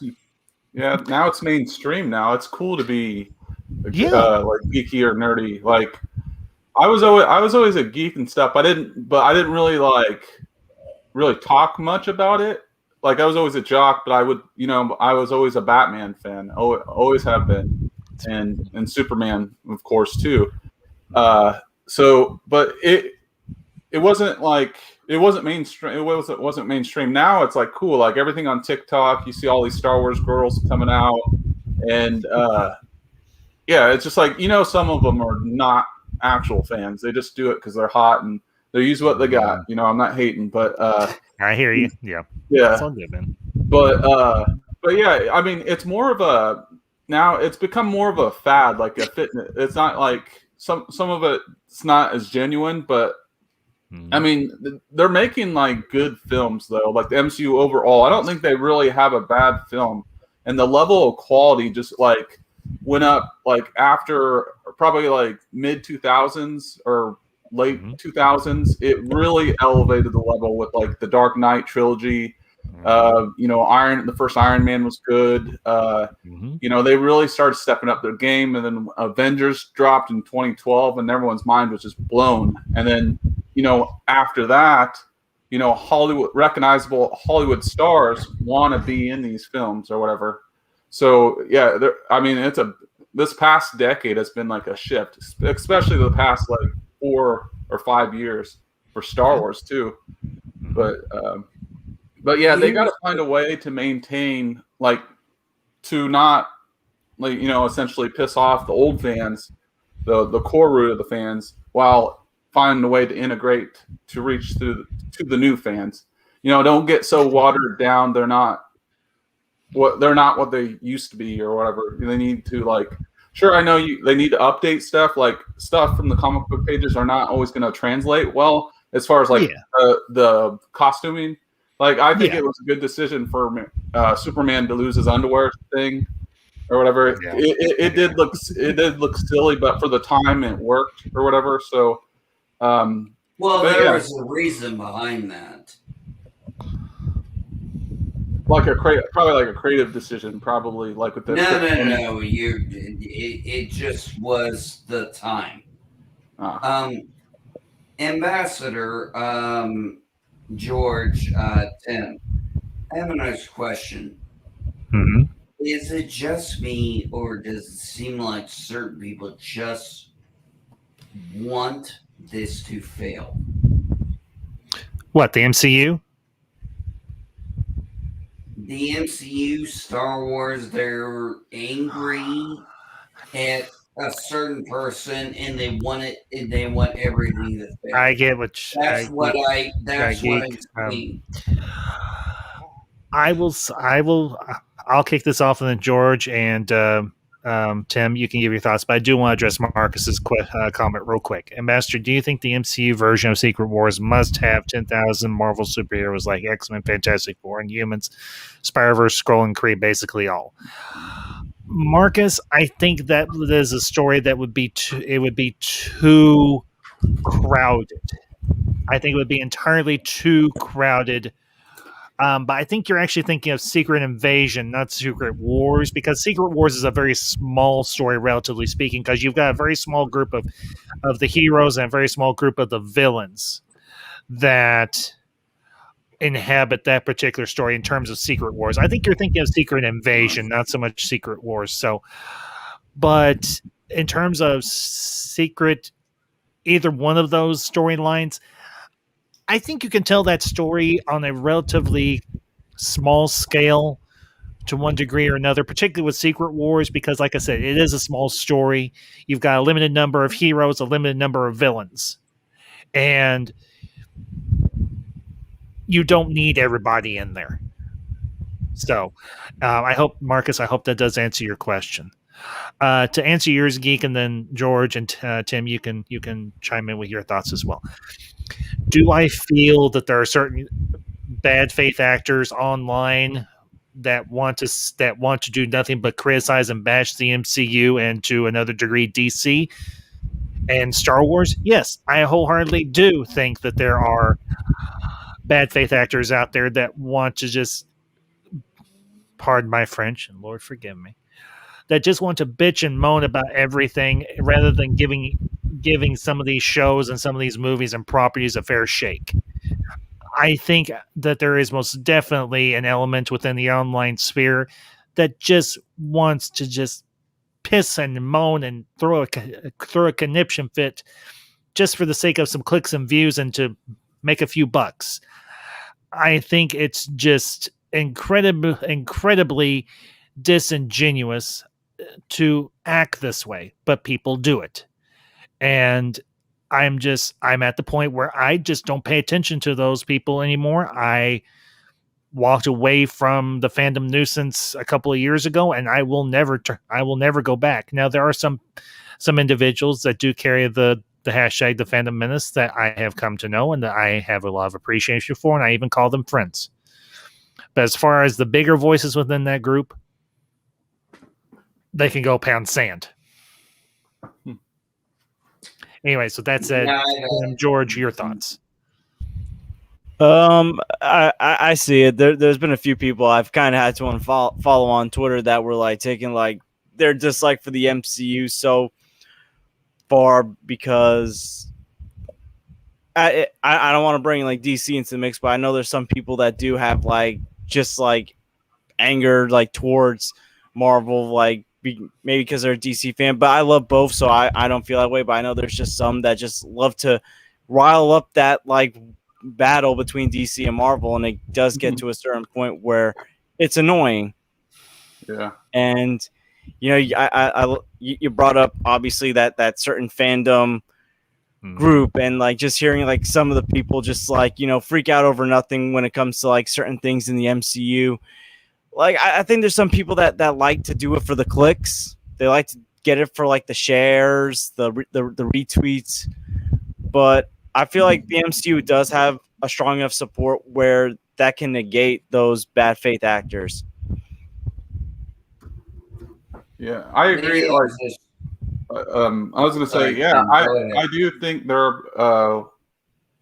yeah, like, you know, it's some of the channels are like it's kind of like a facade or performance, right? Like they're playing a character to feed into you know, to make people you know, like what you're saying, George, rile people up.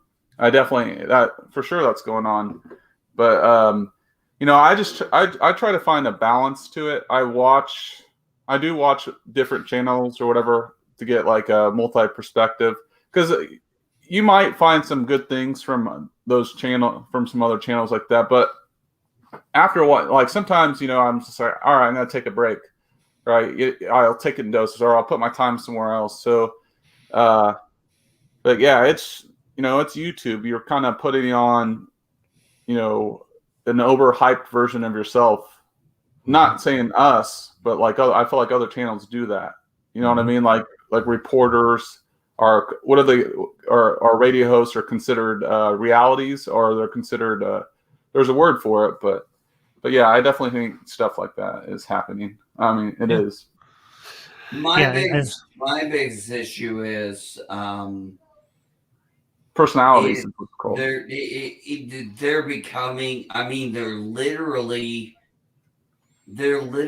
becoming from The Dark Knight Returns. They've not died the hero. They lived long enough to become the villain. That's good. They are hating. They're hating just to hate. They don't want something good. And you know what? I can't stand it anymore with them. Yeah. I can't. Yeah, no. I just want to, you know what? When I enjoy content, I enjoy content. When I don't enjoy content, I don't enjoy it. But I give reasonable feedback on why I don't like something. Or I give reasonable feedback on why I like something. I don't hate on something to fucking hate on it. Sorry. I'm sorry, Ambassador. No, Geek, you're fine. Geek, you're fine. You know how I feel. It's fine. And I do want to welcome Ferris Geeks World. Ferris, good to finally have you on, man. Welcome to the Ambassadorial Wing. How you doing? Hey, what's up? Good to see you. I know we recently met over on the Real Burn, and we met over on a regular Neil. So glad to have you here this evening. We're talking, well, as I said, as we started out, we're talking Marvel. So I do want to address the chat real quick, and then Ferris, I want to give you a few minutes to give your thoughts on just anything that we've talked about or anything that you want to bring up yourself. A couple months ago, I did a stream with a good friend, Brian Hill, Master of None. Some of you know him, some of you don't. And he and I are both Marvel fans, and I posed this question. Why is it that Marvel fans, or vice versa, DC fans, like the opposite side of the comic book universe? And the thing is, you can like both. And there's nothing wrong with liking both. There's no issue with liking both of these universes if you are a Marvel guy, because there are some properties within DC that I do enjoy. And obviously, like I said, I am hardcore, will always be hardcore till the day my hair grows old and the good Lord either calls me home or I'm laid in the ground dead. I love Marvel. And I like both too. Yeah. And there's no harm. There's no reason why you cannot like both. So, yeah, exactly. And I want to send a shout to the chat. Belle Reeve. Belle, is good to see you this evening, my dear. Glad you're here. And yeah, as Zaire Steppenwolf says, Belle's on a Marvel stream. Well, Zaire Steppenwolf, that just goes to show that Belle Reeve has a good eye for good content. No more need be said. And I will bring up. I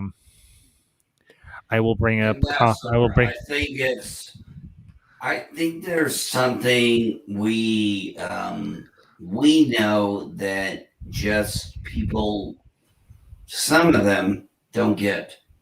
Mm-hmm. We just want good story. Exactly. As simple as that. Yeah, exactly. And that's what Marvel has been able to do for the most part and relatively well. And Belle, you don't have to like everything of Marvel to like Marvel. You can like certain sections of it and you can dislike other sections of it. There is nothing wrong with that whatsoever. And, she says, I only like some of the Marvel characters. The Avengers aren't my cup of tea, but X-Men and Spider-Man definitely are. You know what, Belle? I can't say I disagree with that, because there are some characters within Marvel that I'm not super familiar with. I just don't know that well. But the same way, there are characters I absolutely am a huge fan of. And this is a face I've never seen before, but Conway Gritty. Conway, welcome and good evening. Thank you for, if I can get your comment to come up here. I like specific works in both DC and the DC and Marvel universes. They both have some dumpster fire projects, but just liking one seems petty. Conway, I agree with that. And again, thank you for coming in this evening. And as I said, I hope you enjoy the stream. And if you are not a subscriber already and you enjoy what I'm doing here, hit the subscribe button. So, yeah, Ambassador, I'll let you in a little secret. You know who my favorite MC character is? Not MCU, but MC. You probably wouldn't guess. Who? But Silver Surfer. He's a cool character. That doesn't surprise me, because you both have something in common. That's a cool character. You're both bald. Yeah. Yeah, but here's the thing. Oh, man. That's my favorite. The Silver Surfer is my favorite MC character. Mm-hmm. And they have not. They tried to put him in. Give them time. Give them time. Give them time. But I do want to. Beans Ferris is coming in. Ferris, the floor is yours. What would you like to talk about, my bud? Well, my first introduction with Marvel has to be like the X-Men and Spider-Man, because I was born in the 90s, because in the 90s the X-Men are always given like really cool storyline, because I remember the drawings by Jim Lee with all their new 90s costume. That was like the best that I ever seen. If you guys ever watch the X-Men animated series, they always give like classic stories, something like that is back from the 60s, the 70s, 80s, or even the 90s. Usually the thing about, the theme of X-Men is always what really fascinates me. It's always about racism, prejudice, because if you ever read Stan Lee's, like behind the scenes work, it's all, it all inspired by, it's inspired by, like Martin Luther King Jr. and Malcolm X, which really, those are really good stories and inspiration for, comic book stories. So I think the theme of X-Men about racism and prejudice really fascinates me.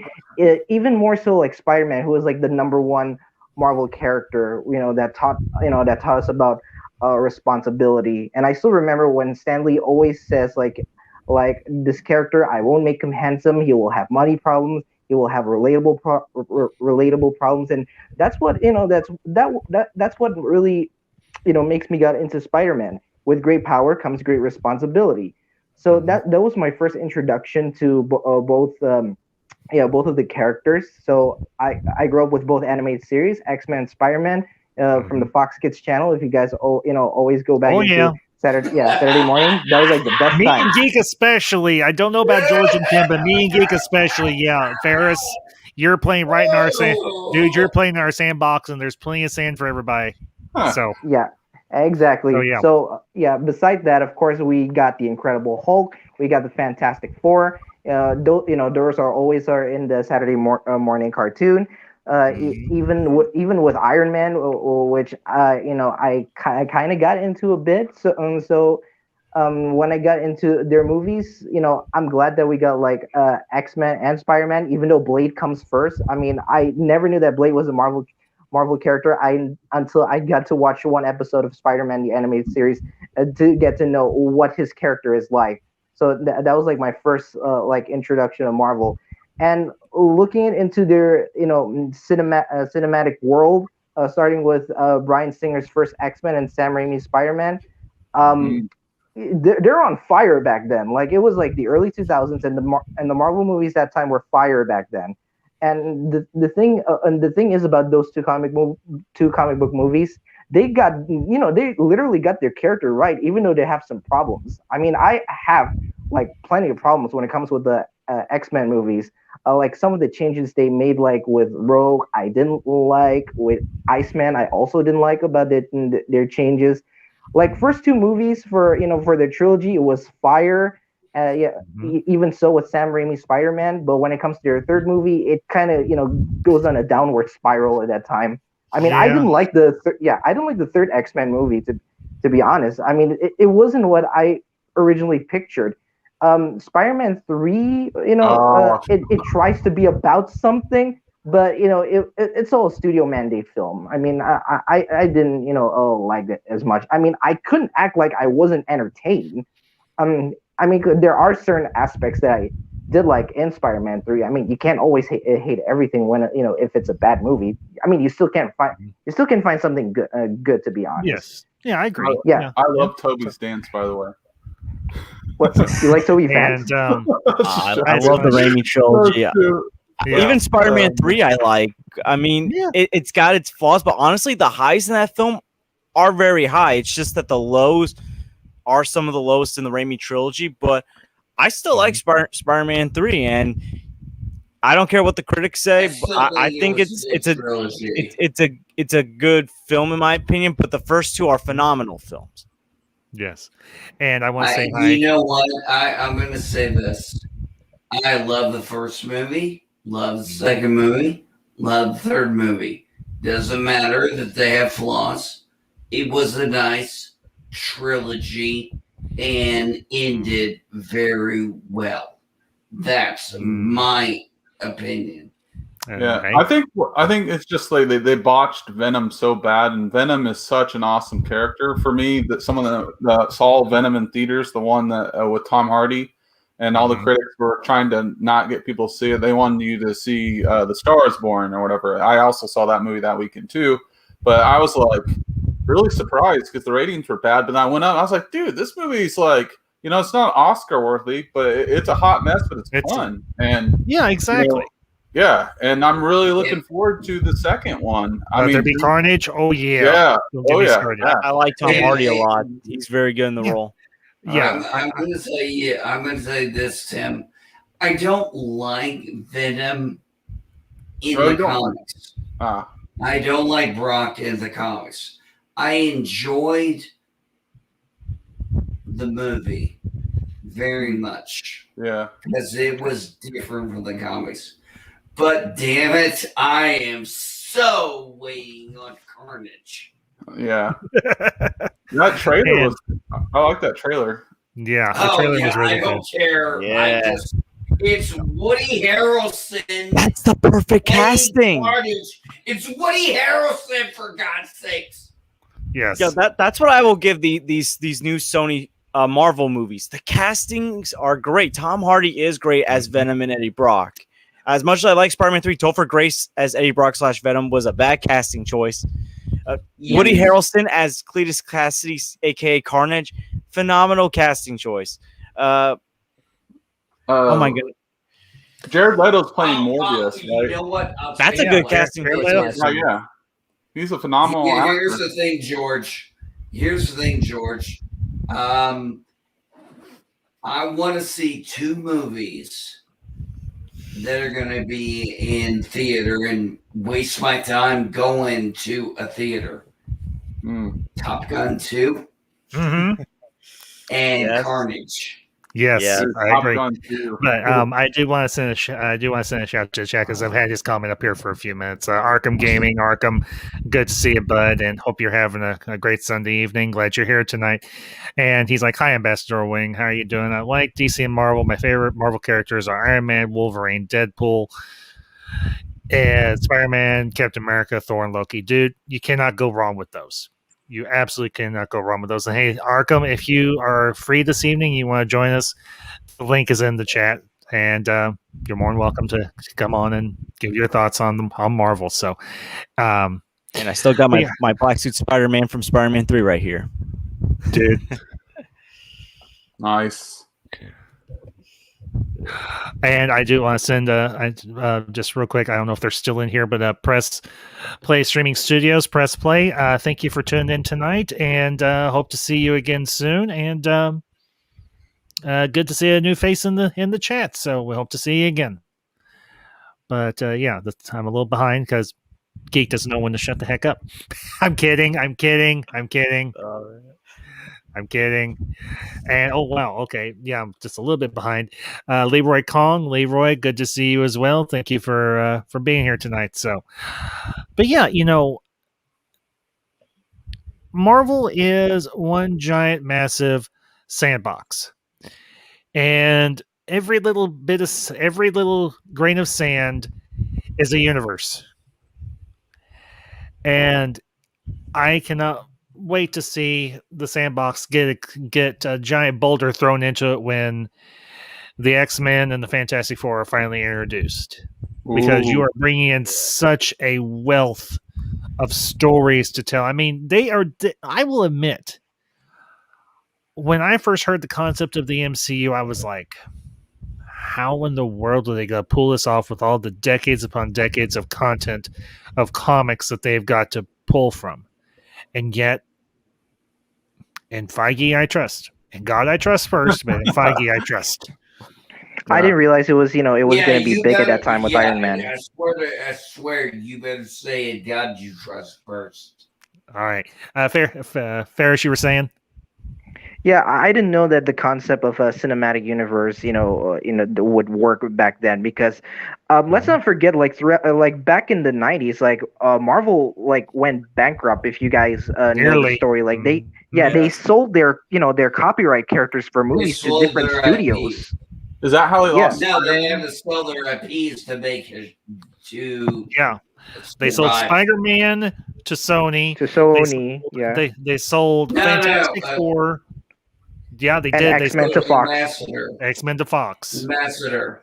Mm-hmm. They didn't just sell Spider-Man. They sold Spider-Man and his Rogues Gallery, the whole shooting match. Yeah, I know. Yeah. There you go. Thank you. Now it's kind of like a licensing thing, right? Yeah, they've figured out. Well, Disney and Sony have figured out a way to where they've got this very interesting balancing act and everything, where the MCU can have Spider-Man from time to time. It's like, we'll put him on loan to you. Yeah. So to be honest, Spider-Man doesn't need the MCU. Spider-Man is such a great character. Exactly. Well, the great thing about Spider-Man is he is almost his own universe unto himself. I mean, because if you think about, for heaven's sakes, same with Batman too. Yeah. It was back several months ago. I did a stream where I pitted two rogues galleries of villains against one another, and we spent like 3 hours trying to debate who would win a battle royale of the Rogues Gallery from Spider-Man versus the Rogues Gallery of Batman. Ooh. And in the end, Deathstroke won. Deathstroke. I would say the MCU needs Spider-Man more than Spider-Man needs them, because even though like Spider-Man has had a rocky like film like thing between, even though I like Spider-Man 3, how people reacted to Spider-Man 3, how people have reacted to the Amazing Spider-Man films, you still have Spider-Man 1 and 2 and the animated film Spider-Man Into the Spider-Verse, which was pure Sony. Yeah. Well, like, I mean, let's be honest. Even though Amazing Spider-Man 2 wasn't that good, people would have still came back and saw Spider-Man 3, Amazing Spider-Man 3. I feel like it didn't damage the brand so far enough, because why are they bringing Electro back into this next movie? Right? I have no idea. I didn't. Yeah. Oh crap. Although I'm still like curious about like what they're gonna do with No Way Home. Like it's still a rumor, right? There's still like they're wanting to bring Andrew Garfield, Tobey back, even Kirsten Dunst and Emma Stone. Ooh. Well, I mean, I do like the concept of a Spider-Verse in live action. Yeah, like Spider-Man 2 and Into the Spider-Verse are like my favorite Spider-Man films, like to this day.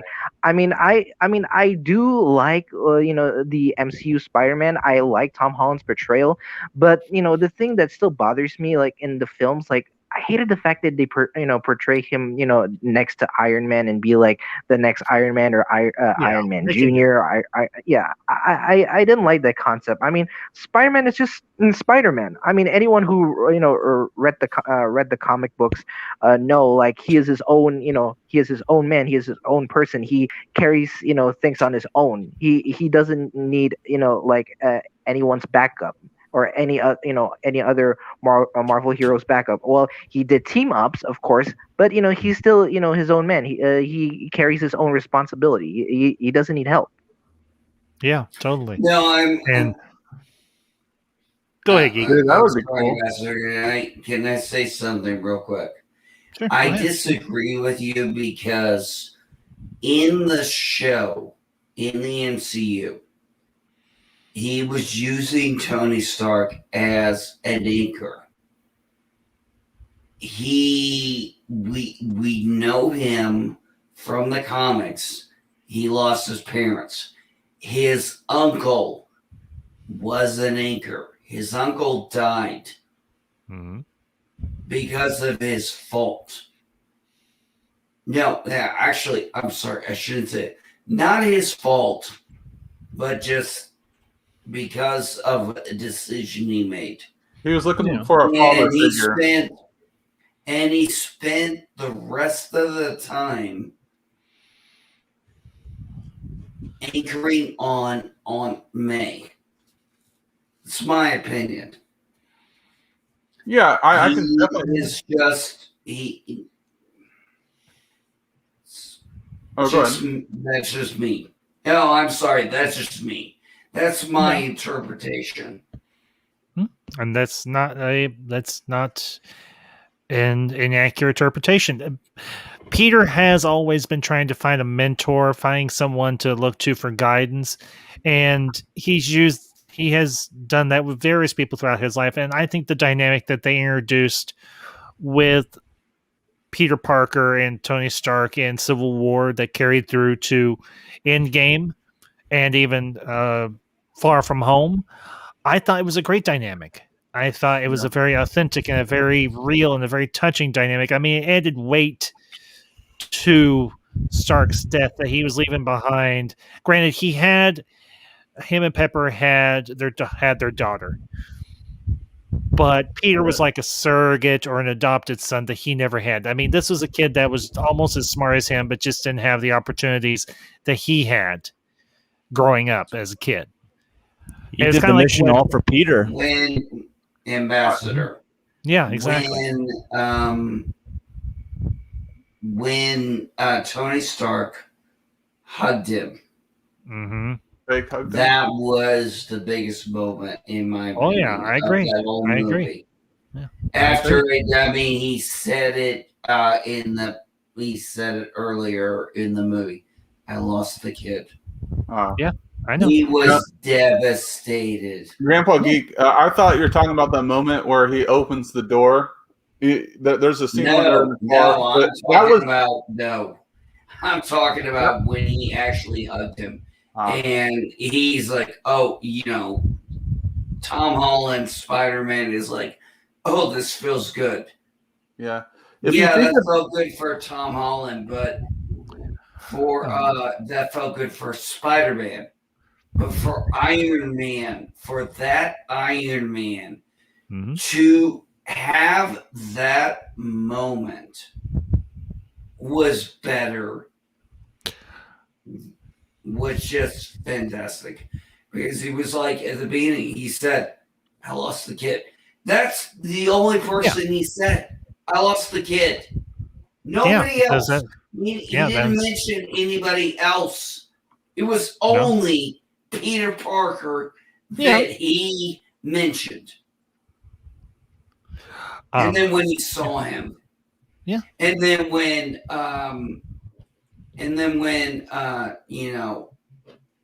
Tony Stark does the snap. Yeah.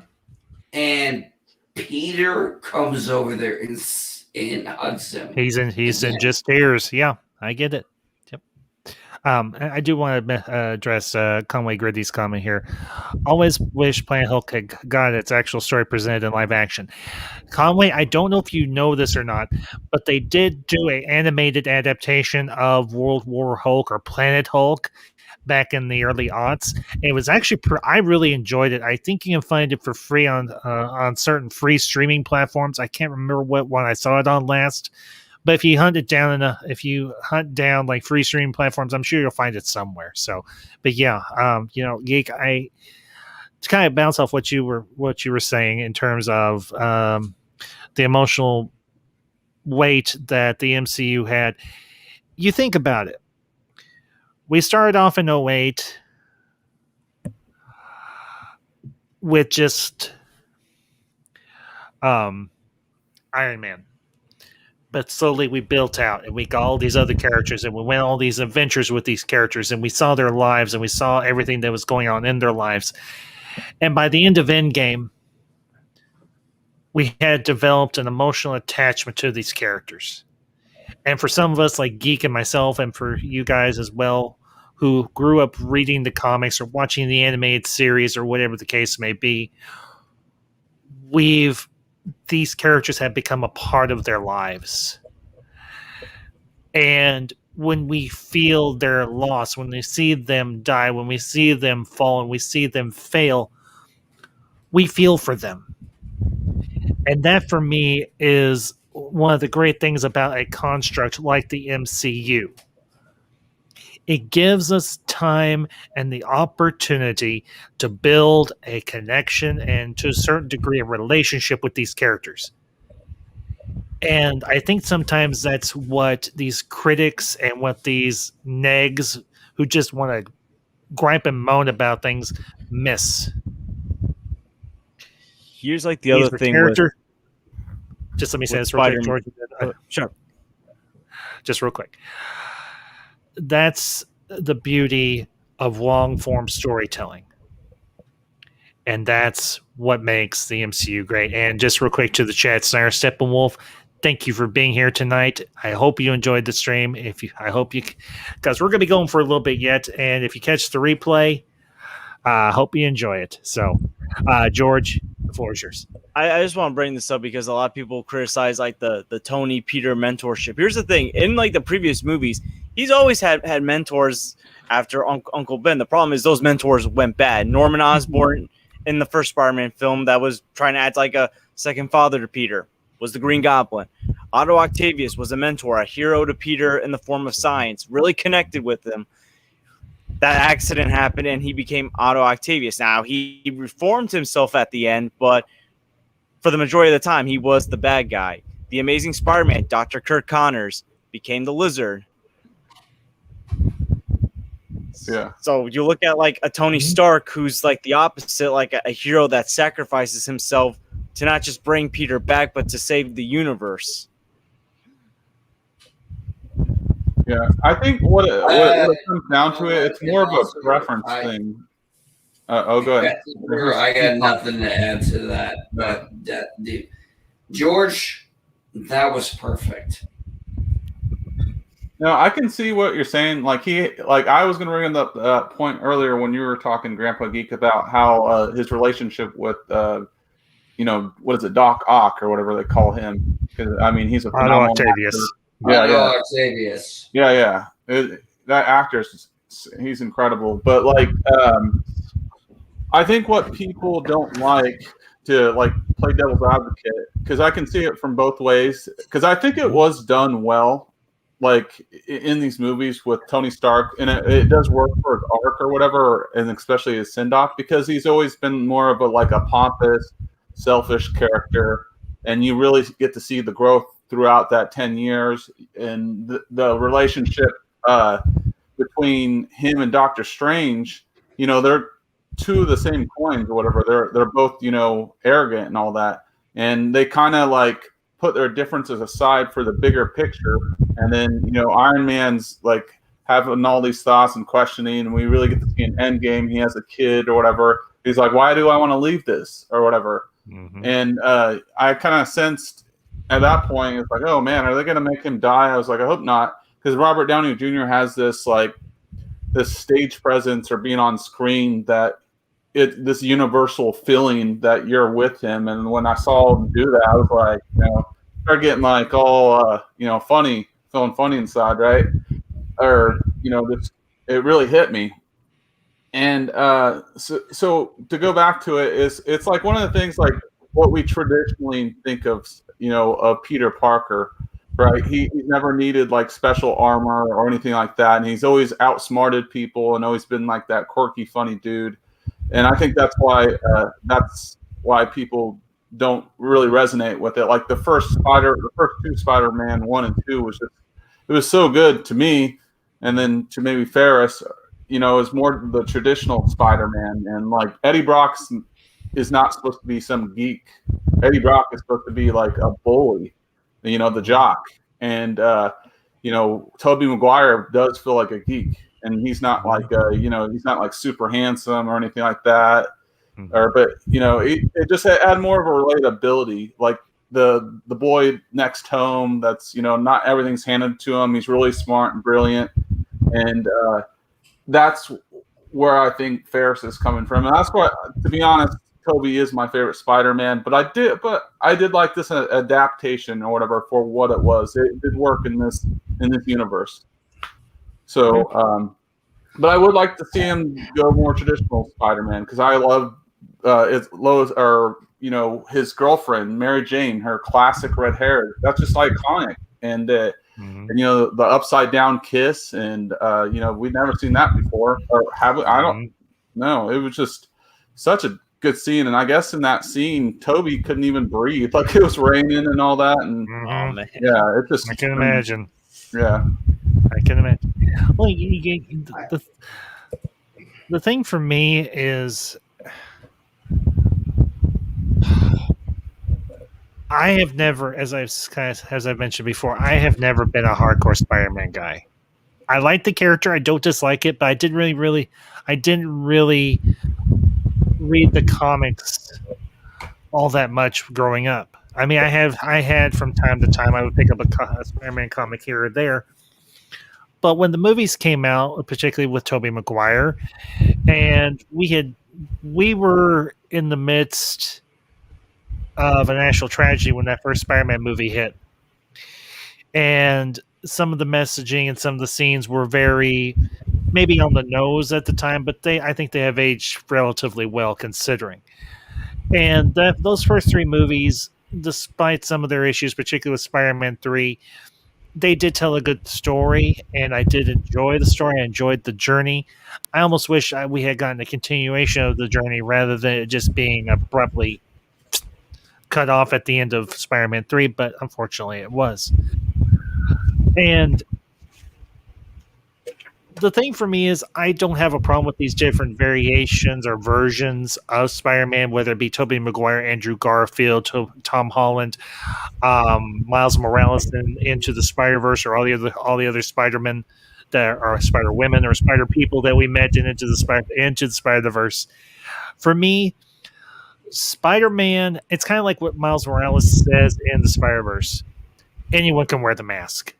Anyone can wear the suit. I'm not the only. I am Spider-Man, but now I'm not the only one. Yeah. And that's very true of what it sounds like potentially is going to happen with No Way Home. Is we're going to get moments with all of these different Spider-Men from all the way back in the early 2000s up till now. And if that does happen, I just hope they're able to balance it out well. I hope they can balance it as well as they did with Into the Spider-Verse. And I know I've talked about it a little bit here and there, but I never saw it in theaters. But the thing that got me really into the Spider-Verse was the soundtrack and the clips I would see on YouTube and so on. And I was like, holy crap, I really got to see this movie. And I was lucky enough to find a copy of it cheap at Walmart in the Blu-ray bin. I was like, you're coming home with me. And I sat down and watched it that night. And I was like, I don't relate to this character. I'm not like this character because I'm not like Miles Morales. I'm obviously not from a interracial relationship. But a lot of the themes, a lot of the dialogue really resonated with me because I could hear members of my own family saying a lot of these similar things. So for me, Spider-Man is one of those characters that can really be multi-generational. You don't have to have just one quintessential Spider-Man. You can have multiple Spider-Men that resonate with a broad demographic of people. So, and I do want to address Daniel Martin's comment here. I've had a hard time getting into the MCU after the Infinity Saga. Daniel, I can understand where you're coming from because I have to ask myself, it ended on such a high with Infinity War, and then we had the very, I don't want to say downbeat movie or with Far From Home, Spider-Man Far From Home. That was kind of like a epilogue. Yeah, an epilogue, so to speak. But it's an epilogue that was open-ended because we now know that there's going to be something after, and we're just waiting for the after. So, but I don't want to monopolize the conversation. Ferris, George, Tim, Geek, thoughts, comments, whatever the case may be. All I can say about like with Into the Spider-Verse, I was kind of like you, Ambassador. I didn't see it in theaters. I got it on sale at Best Buy on DVD. First time I watched it, I fell in love with the film. And all I can say is for Spider-Verse 2, I'm looking forward to seeing this guy, Spider-Man 2099. Oh, dude, don't get me started. Yep. Yeah. Well, one of my mom's friends, like her son, like gave me some Spider-Man comics. Did you George? say there's going to be a Spider-Man 2099? No, well, if you in the end, like mid or end credit of Spider-Man Into the Spider-Verse, they hint at Spider-Man 2099. So I'm going to assume he's going to be in Into the Spider-Verse 2. Yeah. Oh, don't tease me like that. I know. You have no idea. I remember reading Spider-Man 2099 back in the day. 2099. I remember playing him in the Edges of Time game. Yeah. Love that it is part of Day of the Dead. Freaking love it. Dude, the last 2099 game was like incredible, and the story was really good with like the anti-venom. I don't want to spoil it for anyone that hasn't. Like, you know, I like to watch like the cut scenes or whatever on YouTube and stuff. But man, what they do in the last 29, I think it's just called Spider-Man 2099, and it was on PlayStation 3, and it's good. It's really good. Yeah, and then I'll bring up Conway Gritty's comment here. And Conway, I just gotta say, I get the pun that you're doing with your name, Conway Twitty, Conway Gritty, and I cannot say I do not just I wholeheartedly approve. But he says Spider-Verse has had some of the most unique animation, if any, of any animated animated movie, period. Didn't expect that presentation, but was stepped in high energy art. Yeah, Conway, that right there for me, yeah, I have to agree. I actually watched Cinema Wins' analysis of everything great about Into the Spider-Verse. I was like, yeah, I've definitely got to check out this movie. And I am so glad that we have it on Blu-ray. I watch it ever so often. After we're done here, I may stay up late and watch it. I don't have to work tomorrow. I've never seen that movie, but Geek, you need to. I know. All right, you know what? I was going there. I was going to say, if you're going to say it was a good movie, you're my friend. It's not just me. I trust you. So I'll give it a shot. We'll see. It's not just me. It's not just me saying it, Geek. George is saying it. Tim is saying it. Ferris, I think, is dealing with family stuff right now, so he's not saying it. But I'm sure Ferris could say it. He would. The chat is saying it. Hey, everybody in the chat, if you think Grandpa Geek needs to watch Spider-Man Into the Spider-Verse, give me a 1. Give us some 1s in there. Yes. Yes. I definitely recommend. Okay. Yep. There's Ferris. He's giving his 2 cents. Go watch it. Go get you a copy. Do something. I don't care. Just don't pirate it. That's just tacky. Is it on Netflix? It was not on Netflix for a while. It might still be on there. It might be. I have Netflix, Hulu, Disney Plus, and Amazon Prime. Okay, I don't need to pirate things, but I do know how to do that. Mm-hmm. Wow, Verse has taken over. LOL. Chanthorpe. Well, hey, we all like Into the Spider-Verse. I mean, like I said, it's Marvel. No, that's great that you guys like it. It makes me think. Ambassador, it makes me think that like a movie my wife and I were watching, Independence Day Annihilation. I didn't want to watch it because I love. Don't you mean Independence Day Resurgence? Yeah, Resurgence. Well, a lot of people. He was thinking of Mortal Kombat Annihilation, which is awful. It's just bad. Yeah. Well, no, I avoided Independence Day Resurgence because everybody told me it was bad. And then I watched it and I freaking loved it. Absolutely loved it. Enjoyed it. I will not watch it. There's only one Independence Day movie worth watching, and that's the first one. Yeah. Anything else is a very much very much overdue cash grab, and I will not give it my time. So, but we spent almost. I can't believe we've gone almost 2.5 hours talking about nothing but Marvel, and I've loved every single moment of it. I gotta go, buddy. I'm sorry. I gotta go. Hey, Geek, you're good. I understand. You're tired. Go. You're old. No, it happens. Go. I'm tired. I gotta go. All right. It was very nice to meet you, George. It was very nice to meet you, Tim. Ferris. No, I know Tim. Oh, that's right. You do know Tim. Okay. And Ambassador, thank you for having me on. It was a great time. I enjoyed it. I gotta go. I'm sorry. Dude, get you some rest, old man. Take care, Geek. Geek, you have a good one, buddy. See you, Geek. Brother. Peace. And everybody in the you're welcome, bud. Anytime. And for those of you who do not know, Grandpa Geek does have a channel over on here on YouTube. And it's called MB Geek Let's Talk. I definitely recommend going and checking it out. He does a lot of interesting content. He does talk pop culture much like me, and he does have some really good insights every once in a while. I, of course, am teasing for those of you who know. So, but the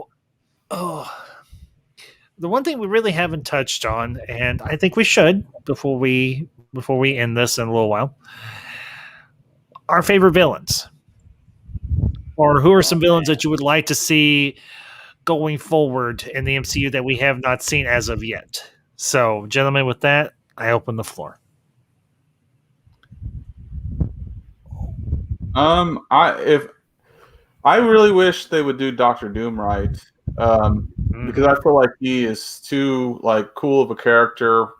You know, they just haven't done him right yet. But if I'm going to be like say current villains, I mean, probably Thanos. Thanos just like was an awesome character. Oh, you're saying one of your favorite characters? Okay, I got you, Tim. Yeah. Because they did Thanos already. Yeah, I don't think you saw this earlier, Tim, but I got this the other day. Oh, dang. Nice. That's cool. Yeah. Yeah, see, they've done Doctor Doom, but they just haven't done him right. But as far as like new characters, like they have done Doctor Doom dirty, and I do not approve. Yeah. Because he's like his own. He should be pretty much like treated almost like a Thanos level. I feel like he's like way up there, and they just haven't like made him feel that way. I guess they're not really capturing in that. But as far as bringing a totally new person in, I honestly I don't even know. Like they've already brought Galactus, not really, in was Fantastic War. Rise of the Silver Surfer, yes. Yeah, that don't really count, right? That's like no. Yeah. But I don't know. Honestly, I don't know. Like they I would have to come back to it. So anyone else? George Ferris? Honestly, for me, I would want to see how Marvel do with Magneto if they bring in the X-Men. That's one. Then of course Doctor Doom. I want to see it. I want to see how they're gonna handle MODOK because I don't know like when are they gonna bring him? Yeah. Then Galactus, of course. Like they never got his character right. Even in the second Fantastic Four movie. I mean, not really Galactus though. It's just a cloud, just a space cloud. Yeah, not really not really Galactus at all. A geek like rage if you get me started on Fantastic Four: Rise of the Silver Surfer. But go ahead, Ferris. Yeah, so Galactus, I want to see that done right in live action. So I guess that's about it. Just Magneto, Doctor Doom, and Galactus. Yeah, probably more Fantastic Four villains that we haven't got to see right, like Mole Man. I haven't like Puppet Master. Also, I want to see how they handle it. At least just give a villain that is memorable because like every time we see the MCU, they always give like forgettable villains. Like oh God, come on. Like at least we give a good design in live action. Yeah, anything that can be good in CG. At least like this time you got to give the villains some stories because there are cases like when villains kind of suck like or forgettable like that time Mickey Rourke played Whiplash in Iron Man 2. And I actually like Iron Man 2, but yeah, I hear you. Yeah, I mean, there's no time to give like his character grow at that time. So, and even so, like I was kind of disappointed in Iron Man 3. Like they didn't even show the real Mandarin, but thankfully, they got the real Mandarin. But he doesn't fight Iron Man. He just fights Shang-Chi. That's it. Well, as I mentioned before you came in, Ferris, and everything, a lot of these characters are not known to the broader general public. They're known to more like us, the hardcore comic book fan, Marvel or DC, either way. So I don't have a major problem with them playing around with these characters, throwing them into different universes or into up against different heroes or whatever the case may be. But I can't understand the criticism. I can't. I as a purist, you want certain things to be as they should be. But on the same hand, I don't want to just see the comic books put on live action. Although I have made the comment, it's almost like a double-edged sword. I want to see certain things done live action, but at the same time, I don't want to just see the live action adaptation of certain stories. So, but I just with the MCU as big as and Marvel, the Marvel universe, just minus the MCU, just in general, the Marvel universe as it is, there's so much room to play with. There's so much stuff that they can do. It is just it's seemingly endless what they can do with all the heroes and the villains and the storylines. I kind of mentioned this before, but as an X-Men fan and a massive X-Men fan, whenever the X-Men are brought in, there are, aside from the Phoenix and Dark Phoenix sagas storylines being adapted for live action, there is one other story, but they're going to have to do a lot of world building and a lot of character introduction to do the character. And they're going to have to connect certain characters together to make it work. And that is, of course, the Executioner's song.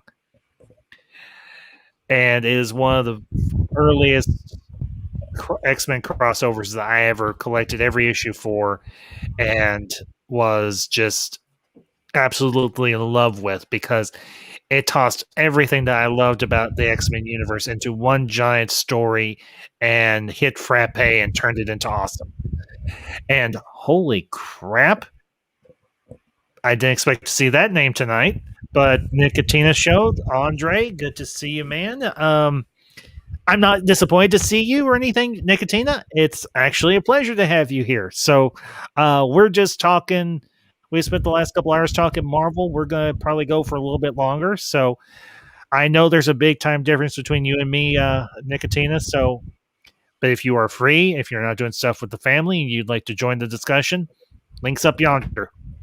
Yes, I'm from Indiana. We say yonder. So, okay.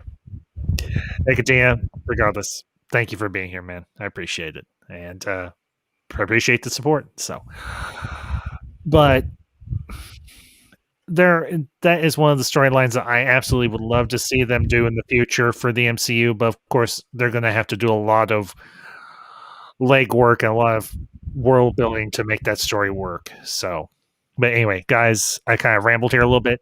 Thoughts on anything I said or just in general? So, I was trying to do a little research and see what major character villains they haven't brought in. They pretty much have brought every top 10 villain in that I know of.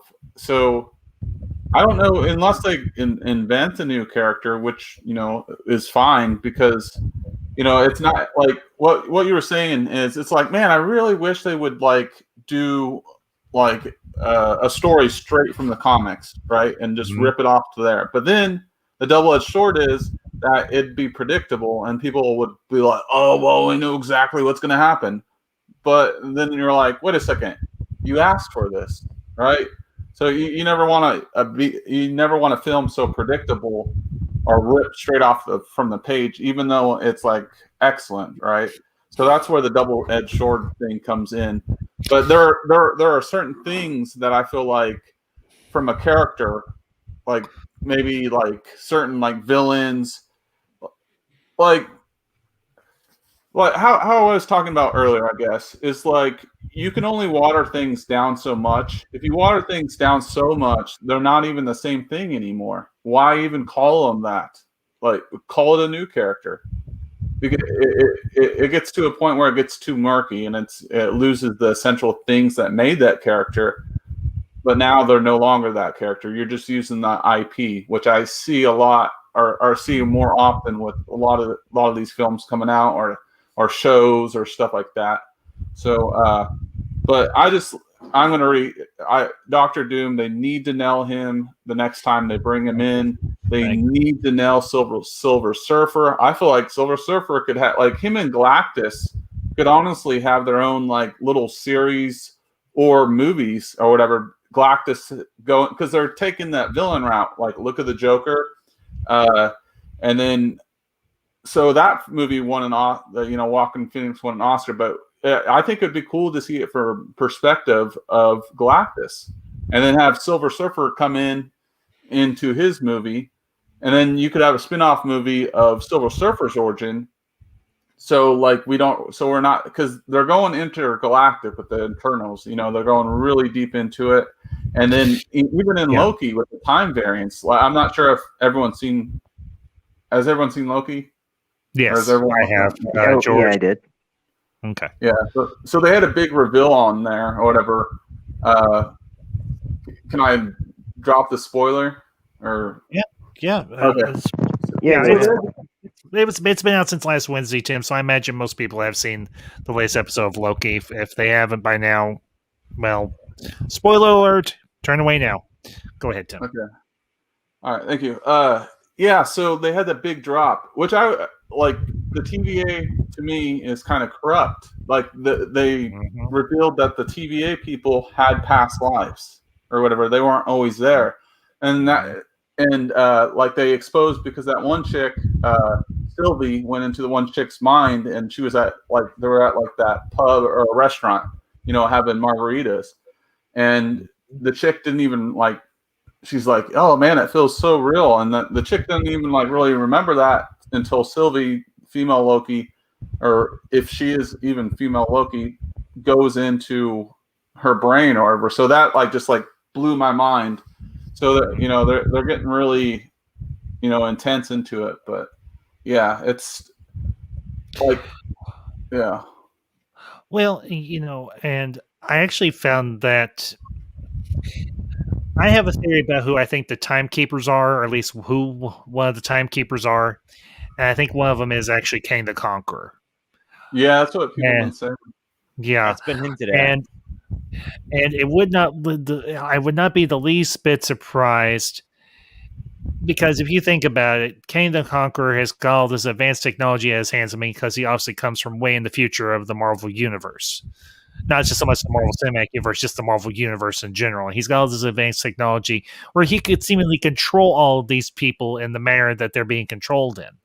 He can alter their memories, can alter their minds, whatever the case may be, and he can do it simply because, well, he's Kang. And if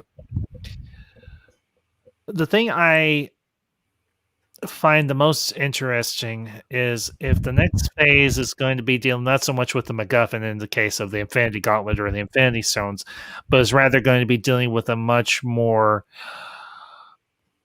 cosmic threat or interdimensional threat. Who better than Kang the Conqueror or potentially even Doctor Doom to be at the head of this entire conflict, essentially? So, and I will bring up a Conway Gritty's comment here real quick. Always like the DC villains better than Marvel, even though Thanos was kind of watered down, in my opinion, from the source material. Can't really name many that are compelling other than Doom. Well, I can give you a list or anything just off the top of my head, and some of you have already mentioned one of them, and that is, of course, Magneto. Of course, he's obviously an X-Men villain. He's not so much a villain for any of the heroes that we already have. But also, I mean, here's the thing. Within the X-Men universe, you have got a wealth of really captivating and interesting and intimidating villains. I mean, one of the best ones, in my opinion. Granted, they've already done a movie with him, but they're going to bring the X-Men into the MCU proper. They can always reintroduce, or whatever the case may be, of course, Apocalypse. I mean, honestly, for me, Apocalypse is one of the best villains within the X-Men universe. I mean, just from the comics alone and from the animated series from the 90s animated series, Apocalypse is one of those big, menacing, hulking forces of nature that the X-Men have an incredibly hard time stopping. And the adaptation of Apocalypse that we got in X-Men Apocalypse, I think, was pretty good. Was it completely what I wanted for the character? No, but it was a pretty decent adaptation. I thought Oscar Isaacs wasn't a bad pick. I wouldn't have necessarily picked him myself, but he did an okay job with the role. Conway Gritty, MJ wants his comment here. Conway Gritty, Thanos could have remained true had they have him save Hela, goddess of death, from Ragnarok. making her the representation of Lady Death. Yeah, that's not a bad one there, MJ1. And of course, Conway Gritty says Juggernaut. Yeah, there's another good villain for the X-Men. We kind of got a good adaptation of him in Deadpool 2, but again, if they're bringing the X-Men into the MCU proper, they can always reintroduce these other villains down the road. I mean, you've got one X-Men villain that they have not even touched yet. That would be a really good threat for the MCU just in general, and that is, of course, Mr. Sinister. Yeah, yes. Yes. We got hints of him in the post-credit scene for Wolverine, and we got hints of him also in Logan, and we got hints of him again in New Mutants, because Mr. Sinister's actual name was Nathaniel Essex, and you're dealing with Essex Enterprises or Essex Industries. So there's another villain that they can bring in. I mean, once they bring the X-Men and the Fantastic Four into the MCU, they're really going to have an opportunity to play with some of these really good, both high-tier and mid-tier villains from both of these franchises within the Marvel Universe. Not to mention, there is all of the cosmic beings that they have not even remotely touched as of yet. I mean, we've mentioned Galactus, but you've got the Celestials, which have a cameo in Guardians of the Galaxy Volume 1.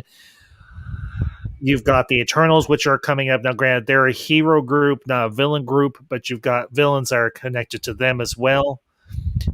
And I honestly, the sky is the limit, quite literally, with what they can do with these villains going down the road. So,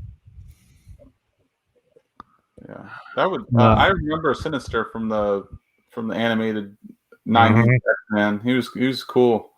Oh, yeah.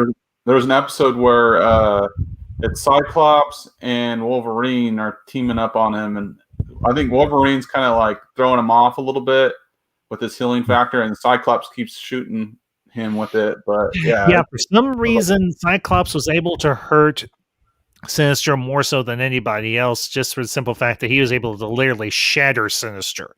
But then, of course, we see the post-credit scene or whatever, not so much post-credit scene, but at the end of the episode, you hear Sinister's laugh off in the distance as the X-Men leave the Savage Land in that episode. I'd rather not the villains have been fairly poor. Okay, Chan, that's fair. Yeah, Chan, there is, in the scene where the Collector is talking about the Infinity Stones, you see one of the Celestials with the Power Stone in that carrier or whatever it is that basically destroys a world. And I mean, even honestly, the Celestials themselves are borderline a villain group themselves, but they are very exceedingly powerful. I mean, only another cosmic being can go up against the Celestial and win. I mean, the Eternals were created by the Celestials.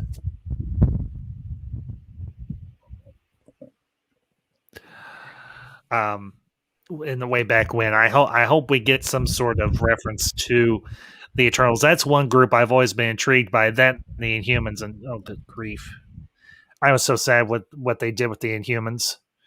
It broke my heart. I was like, because this is one group I absolutely positively love from Marvel, and they completely totally wrecked it. So I think they could still get it right, like in the Fantastic Four MCU movie. I mean, they did introduce Silver Surfer in the Fantastic Four comic. I'm pretty sure they could do so with Inhumans if there's a Fantastic Four sequel, and I'm pretty sure they're going to make a trilogy in the MCU for that, in my opinion.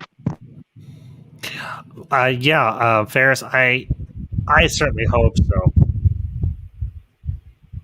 So, the Eternals is a big playground because, as I mentioned before, and I think Kevin Feige has mentioned this, we're going to be moving more away from the Earthbound heroes and moving out into the cosmic expanse of the Marvel Universe going forward with the next several phases of the MCU. So, I mean, we're still going to have some adventures with the Earthbound heroes, but we're going to be dealing with more of characters on a cosmic scale. I mean, obviously, I would imagine in Guardians Volume 3, we're going to, I'll bring up Daniel Martin's comment here because he actually said exactly what we was about to mention. We never got Adam Warlock. I thought for sure after the tease of Guardians 2 he would be in Infinity War.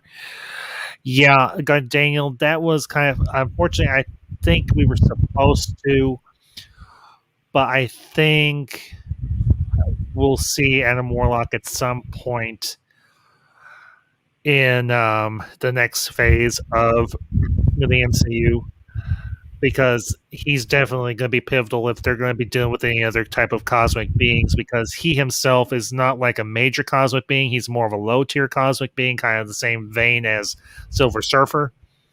But I'm not by any means opposed to them introducing Adam Warlock in Guardians Volume 3 or somewhere at some other point down the road. So, and to the chat, Rick Jameson. Rick, I think this is my first time seeing you, or it's just been a long time since I have seen you in the chat. So welcome, and I'll bring up your comment here as soon as I get this stupid thing to work. Imagine if after the success of She-Hulk, Marvel announces a new Hulk solo movie like they did with Captain America 4. Rick, that is entirely a possibility. And guys, your thoughts on that? It's possible. I mean, it depends on like probably the success about it, and the weird thing with this whole like Hulk thing has always been like Universal. Now I don't think Universal has any hold with She-Hulk, so it could be possible, but we're just gonna have to wait and see like what they do with it, because I remember like there were some rumors that it wasn't gonna be as long as some of the other like Disney Plus shows, so. I think it really depends on like what's going to happen. Will it be announced right afterwards, like Captain America 4? Probably not. I think this is a project they're going to really like look and see like what the reactions are before they make an announcement. But I think it's pretty possible. Yeah. I mean, Tim Ferriss, your thoughts? For me personally, yeah, I would love to see another Hulk movie. I mean, I thought like the last one, The Incredible Hulk, was okay, even though like Edward Norton was acted so much in the film, like behind the scenes. Yeah, the guy is kind of a diva. So Yeah. I think a new Hulk movie with Mark Ruffalo, I wouldn't mind it, because we haven't got a really good adaptation in, because the previous one is basically like retelling the origin and then fighting Abomination and going through his journey, all that thing. I wanted more like bring in like Hulk and other and his supporting characters, like bring in She-Hulk, and probably like more so like other supporting characters. I wanted to see like if the show success. I think we could all demand to Marvel, like we wanted to see another Hulk movie if they got the character right in the She-Hulk, because Mark Ruffalo's signing in for this for the Disney Plus series. So if his character was if he got the character right in that show, if they got like everything right, I think we could all demand it. There's still room for another Hulk movie. I mean, we only got like two Hulk movies in in live action. First one with Ang Lee, and the other one is the MCU. So for another movie, I would like to see that happen. That's for me. Yeah, and I will bring up Conway's comment here. Bring Deacon Frost, loving everything Blade. Yeah, and the fact that we're going to be getting Blade moving forward with the MCU. I mean, I don't know if we'll get Wesley Snipes back. I think he might be a little old at this point. So whoever they get to play, whoever they cast as the next Blade, they're gonna have some big shoes to fill. Or maybe a better accurate name would be they're gonna have a big trench. They're gonna have a big trench coat to fill. So I was just gonna say they cast Mahershala Ali as Blade. Ooh. Tim's correct. They announced that at Comic-Con like 2019 when they announced the Phase 4 slate.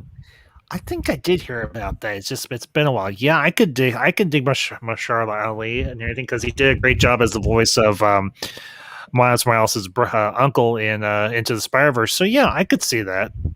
So he's won 2 Oscars also. But 2 best supporting actor roles, I think, or He's won 2. He won for Green Book, and he won for Moonlight.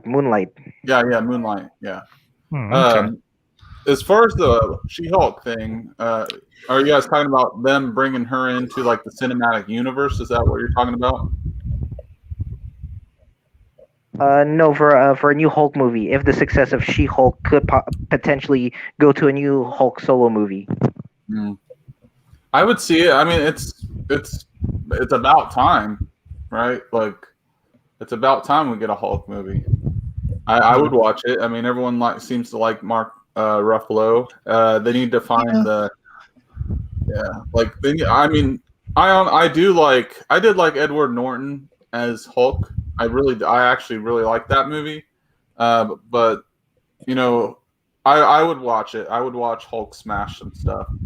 So maybe, maybe what they would do is, you know how in Ragnarok they had Hulk in Ragnarok. Maybe bring Thor or some other character that you don't need CGI in or whatever. But I thought of a question or whatever. I know you got to read the chat, but no, maybe you're fine. Go ahead, Tim. So go ahead, Tim. It's okay. You know how Thanos? They used they had Josh Brolin, the actor, but then they used CGI. The same is with Hulk, the Mark Ruffalo. For Oscar Isaac, they didn't really do that. It was more like practical or whatever. Like it was his face and stuff like that. Do you think if they brought Apocalypse back into this MCU, do you think they should go the Josh Brolin route with the CGI and stuff, or do you think they should just keep it the same? I think with a character like Apocalypse. Now, I did when I saw the first design release for Apocalypse way back when, I did not approve of it at all. No one liked it. That was absolutely ghastly. Now, they did tone it down. They did change it somewhat. I thought that the practical makeup wasn't bad, but it wasn't what again, it's a double-edged sword.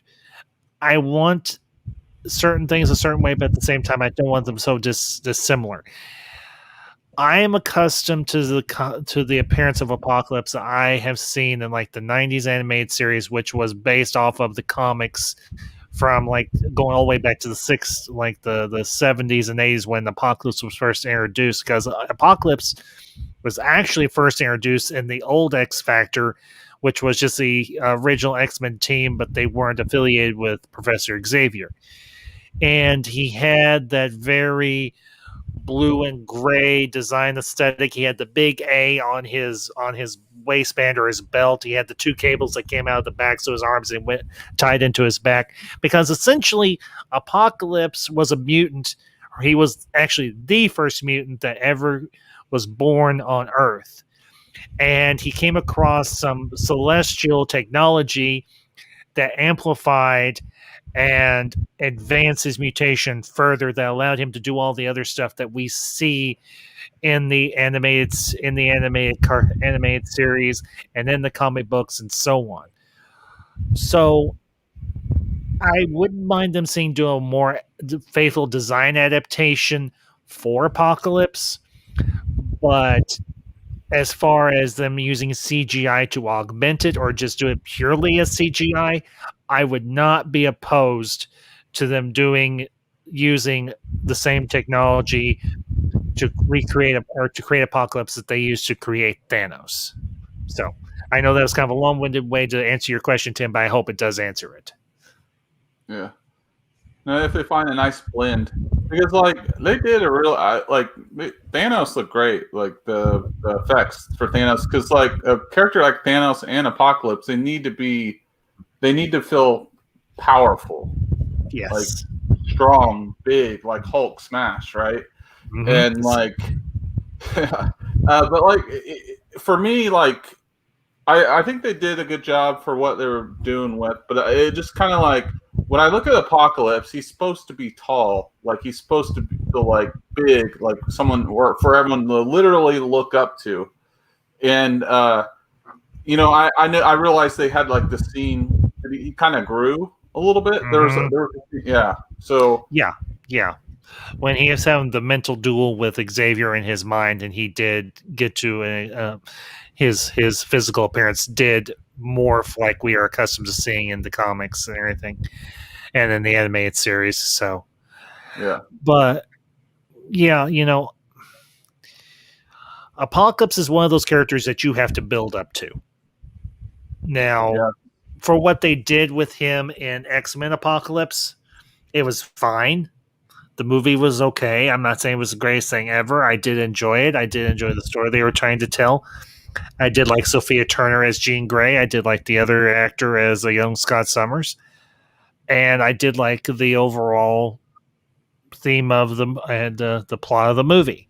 I mean, it was fairly simplistic. Apocalypse is a conqueror. He's trying to conquer the world. So that's the story. That's the basic premise of X-Men Apocalypse. Was it perfect? No, but I enjoyed it. So, and I do want to bring up Rick Jameson's comment here.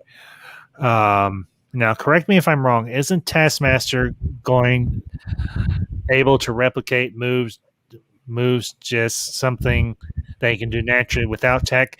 Yes, Rick, you are correct on that. Taskmaster is a very highly skilled hand-to-hand combat expert, and he's also a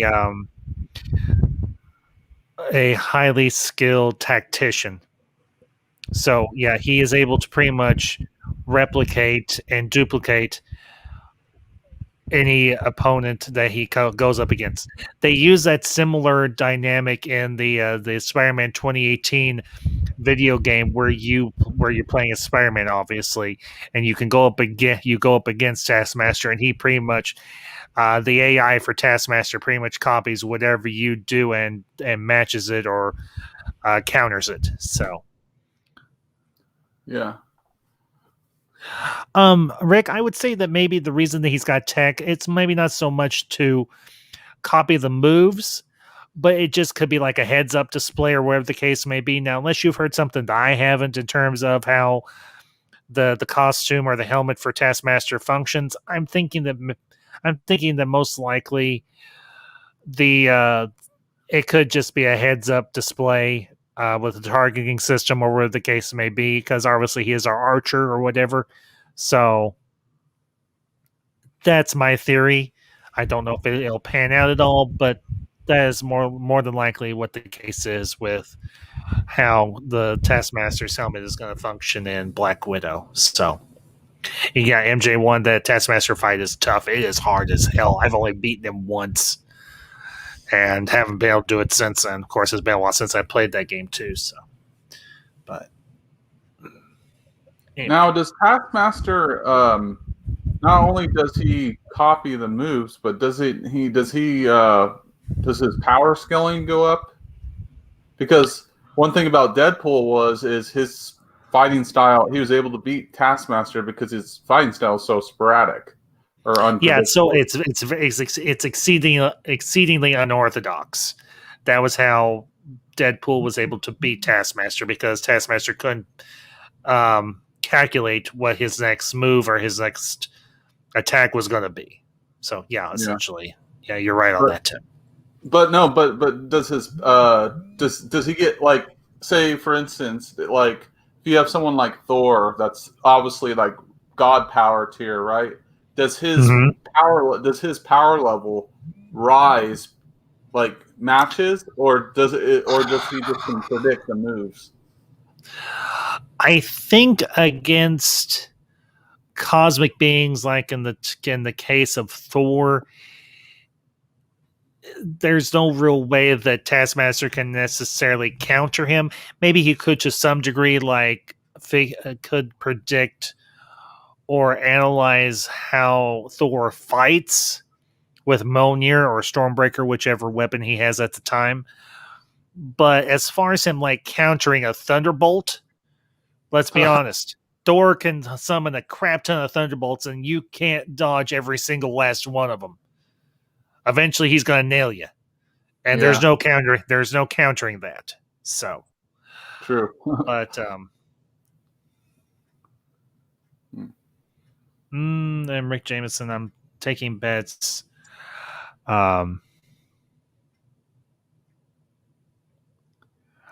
Is totally a girl. If it is, it is.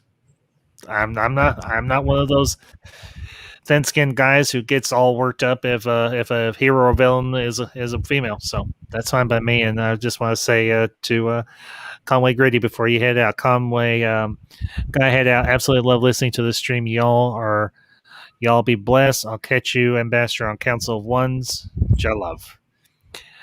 Conway, pleasure to have you this evening, and thank you for tuning in, and we will catch you next time. So, but I think, guys, we're going to go ahead and wrap up here in just a minute because we're kind of up on 3 hours, and I think we've kind of run the gamut of Marvel that we can talk about tonight. I mean, we can always revisit this at another time and everything, and maybe I'll have some other. I can maybe frame this a different way, but I just wanted to spend some time tonight talking about this thing that we all love called Marvel. So, and I want to give you guys the final thoughts before we close out, and then we will, of course, close out. So, whoever wants to go first, the floor is yours. I'll go. Okay, George. Marvel's come a long way in the past, like over a decade. From going from just having Blade, Spider-Man, X-Men to Iron Man, Captain America, Thor, and eventually Guardians, Shang-Chi, and Eternals. It's come a long way, and we're still getting very good movies. And I get some criticisms that people have of the MCU about, maybe some films might be, too formulaic, but ultimately they still make pretty good movies. And there's only really a few MCU movies I really don't care for, but I still love it. I still enjoy it. Fair enough. Tim, Ferris? Okay. Tim, you go first. Oh, I was going to say you go first. No, I think what Marvel's done is fantastic. I mean, they developed, they took their time, they knew what they're doing, and the payoff for me, at least, was great. Like, I still prefer Infinity War over Endgame because it just you're like, oh my gosh, it just leaves you at that point. And for a superhero film to do that, and just bring everyone together. And I think it's going to be really hard. I know Marvel has a plan, but I'm thinking this at an objective point or subjective point that, it's really hard to top what they had. But Eternals trailer does give me hope. I feel like they know what they're doing, but they're getting all these properties. I'm interested to see how they weave in all these characters with it not being overcrowded. Because you have X-Men now, and you have Fantastic Four, and then you have all the great other characters. How are they going to weave those in together, especially? Because they're going to combine all of them together. That's just what they do. They're going to do all of that with all the Star Wars stuff. I mean, it's all essentially run by Disney. They're going to do that in Star Wars. They're going to bring Bad back. They're going to integrate it, connect everything. So, I'm just interested to see. And then based on what dropped on Loki, I feel like Loki, Tom Hiddleston is so great. And I feel like Loki could be they could bring him back into the play of Marvel. I know he died, but this Loki is different. He got, it's like a rebirth of Loki, essentially. Because he's, to me, all the women more so Loki or Tom Hiddleston over Chris Hemsworth. Even Chris Hemsworth's beautiful looking dude, Jack and all that. But, Tom Hiddleston just has this movie star quality to them. But I feel like they're going to bring him back in. Maybe he has a part of maybe he's ahead of the time for the TVA. Yeah, TVA. Maybe he's one of the heads or whatever. And that's why he wants to and kill off all the Lokis because they're destroying his plan, and maybe he's because what Loki does is great is they question the thing about why is that timeline right? Why is that timeline right? Why do they get to decide what is right or wrong? And that's why I really like Loki. But yeah, I'm optimistic and I'm anxious to see where it goes, or eager. Yeah. Same here. And Ferris. Well, for me, we've had Marvel in cartoons before, growing up, and we got the movies in the early 2000s with X-Men, Spider-Man, Blade, and so on. So I just hope going forward for the MCU, I hope they could do the mutants right and the Fantastic Four right. I mean, we've got like X-Men movies with Wolverine on the lead, and I hope that we got like maybe Cyclops or Xavier. Everyone has equal screen time. That's for me, and I hope they bring in good villains that I wanted to see, like Galactus and MODOK and so forth. Yeah, I guess that's about it for me. I just want to say one more thing. Cyclops is a missed opportunity. Cyclops should go deeper into his character because he's a leader of the X-Men. They need like some type of side movie for him at least. Yeah, something. That's true. Yeah, they wasted James Marsden, and I really feel bad for the guy. He was supposed to have a big role in the third movie. Yeah, totally. I can't say I disagree with that. I mean, as I said earlier in the stream, Last Stand, I don't even own a copy. I don't even own a copy. That's how much I hate that movie. I collect DVDs, so I just put it in my X-Men collection. The X-Men Days of Future Past was good, though. Oh, Days of Future Past was perfect. I mean, I could spend the whole stream just talking about that one movie in the comic book. Actually, I did a video on it way back when I started my channel. I did a thing called Turkey and Time Travel because I was trying to do a thing in conjunction with Thanksgiving. So I was like, "Welcome to Turkey and Time Travel, where we talk about turkey and time travel." And I talked about the adaptation of Days of the Future Past from the comic to the movie. Fun fact: that was actually the first movie me and Madam Ambassador saw when we started dating back in 2014. And she had no idea what she was going into. She wasn't a comic book person at all, at all. And when we walked out, I was grinning ear to ear because I was like, they got it right. They had to change some things, but they got it right. And I asked her, I was like, well, what did you think? She's like, I didn't understand half of what was going on. She's like, I do know X-Men a little bit, but she's like, can you explain the rest of it to me? And I spent like an hour and a half or more explaining the whole premise of the story, all the characters from the original story, how they adapted the story for the movie. And then she's like, okay. She's like, yeah, I enjoyed it. She's like, now that I understand it better, I enjoyed it. So, but that being said, I want to thank everybody for tuning in tonight. I mean, like I said, I don't always have the opportunity to do streams like this on a Sunday, but I appreciate everybody that was in the chat, everybody that tuned in. I want to thank George, Ferris, Geek, and Grandpa Geek for being on with me this evening. I hope you guys had a great time. I know I did. Yeah, it was fun. As always, and Marvel is something that you can always revisit, so I may do this again in a month or so. We'll just have to wait and see. But that all being said, folks, make sure you smash that like button, share this out with all your Marvel fans and friends, and just anybody that you want to introduce to this great piece of pop culture, regardless of the decade. Marvel and the MCU, or just the Marvel Universe. And of course, if you come across this stream and you enjoyed the content, check out some of my other content. And if you like what you see, consider becoming a part of the Ambassadorial Wing. And do the same for these fellows as well. I will do my best to try and put their links into the description or whatever once we're done here tonight. And go show these guys some support because they all do great content themselves and they are worth your time.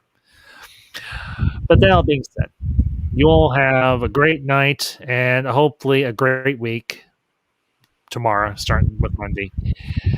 And I will, of course, see you Friday for Council of Ones as we begin our review of Season 4 of Babylon 5. And these are the Ambassadors, signing off.